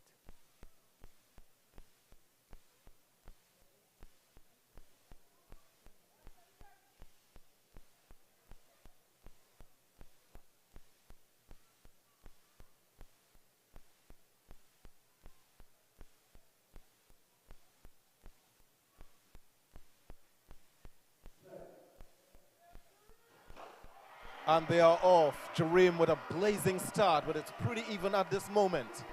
They're heading down close to the backstretch now. Who's it going to be? We see McKay pulling the stagger on Marchand. Jareem Richards, 200 meters out, looking pretty well as he comes around to the 150-meter mark. The excitement. Jareem Richards in the lead as he heads on the straightaway. No competition for Jareem Richards. Pulling away from the field is Shaquem McKay in second. But he's being challenged by Marchand, but Jareem Richards is taking it away with 44 on the clock. We await the final time there. But no competition there for Jareem Richards. An exceptional run. It would have been highly foolish to doubt him for winning this championship. 44.78. 44.72. 45.78. Here he is coming around the bend. And I mentioned that a lot of the bulk of the competition for Jareem would definitely come from lane 2, lane 5, and lane 2, lane 4, and Jareem himself in lane 6. And the action, Marchand, the athlete from LSU, Shaquem McKay, and Rennie Kwao battling for those second, third, and fourth positions. You see Marchand finding that last burst of energy just to drive past McKay. And Rennie Kwao and McKay is dipping for the line for that third position. This was one of a very action-packed 400-meter final. 44.72. Here's Richards waving to the crowd.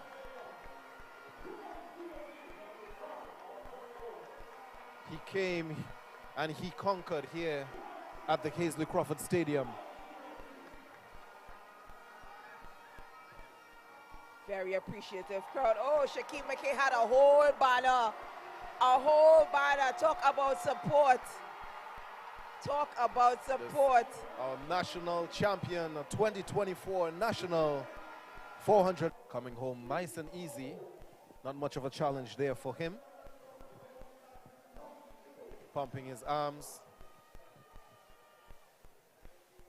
And that's the athlete of 473 MVP, Joshua Richard, followed by Zach LaRosa of Mason Hall. And that was their event number 5 for them in the decathlon.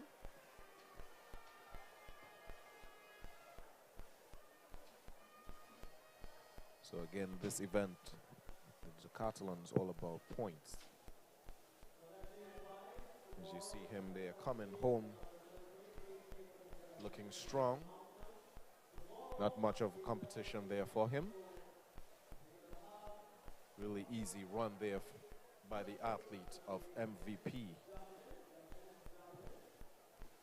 the Grenadian athlete.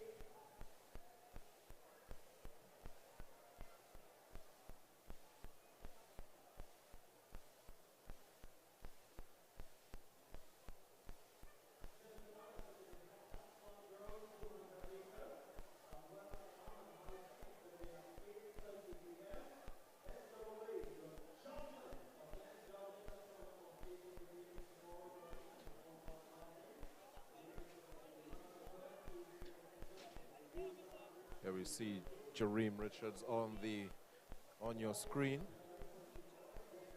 after he just finished an exceptional run, a superb run, 44.72 for him, and that's Olympic standard right there. Very easy run for him, very easy win for him.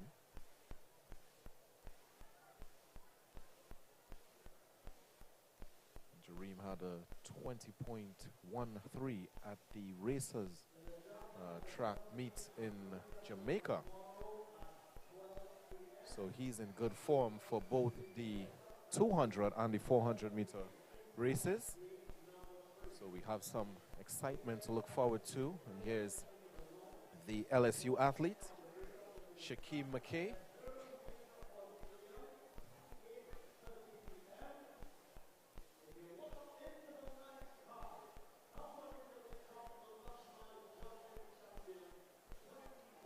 Also to come is the men's javelin throw 800 gram.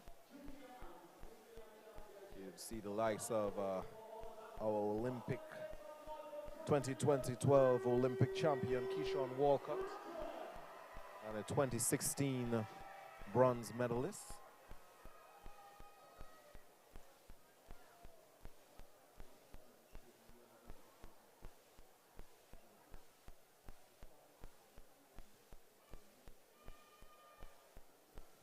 So on the track would be the women's 200 meter dash heptathlon event.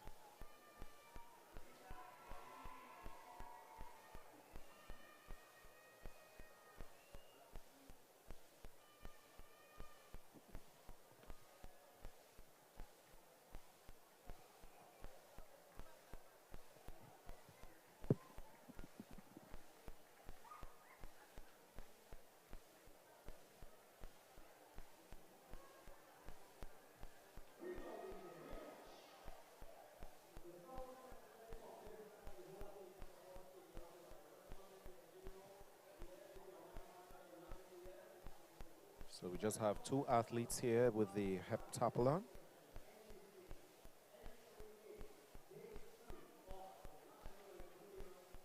That's LaQueen Welch in lane 4, representing QRC Athletics. And in lane 5 is Isabella Solomon, representing Toko Tafak.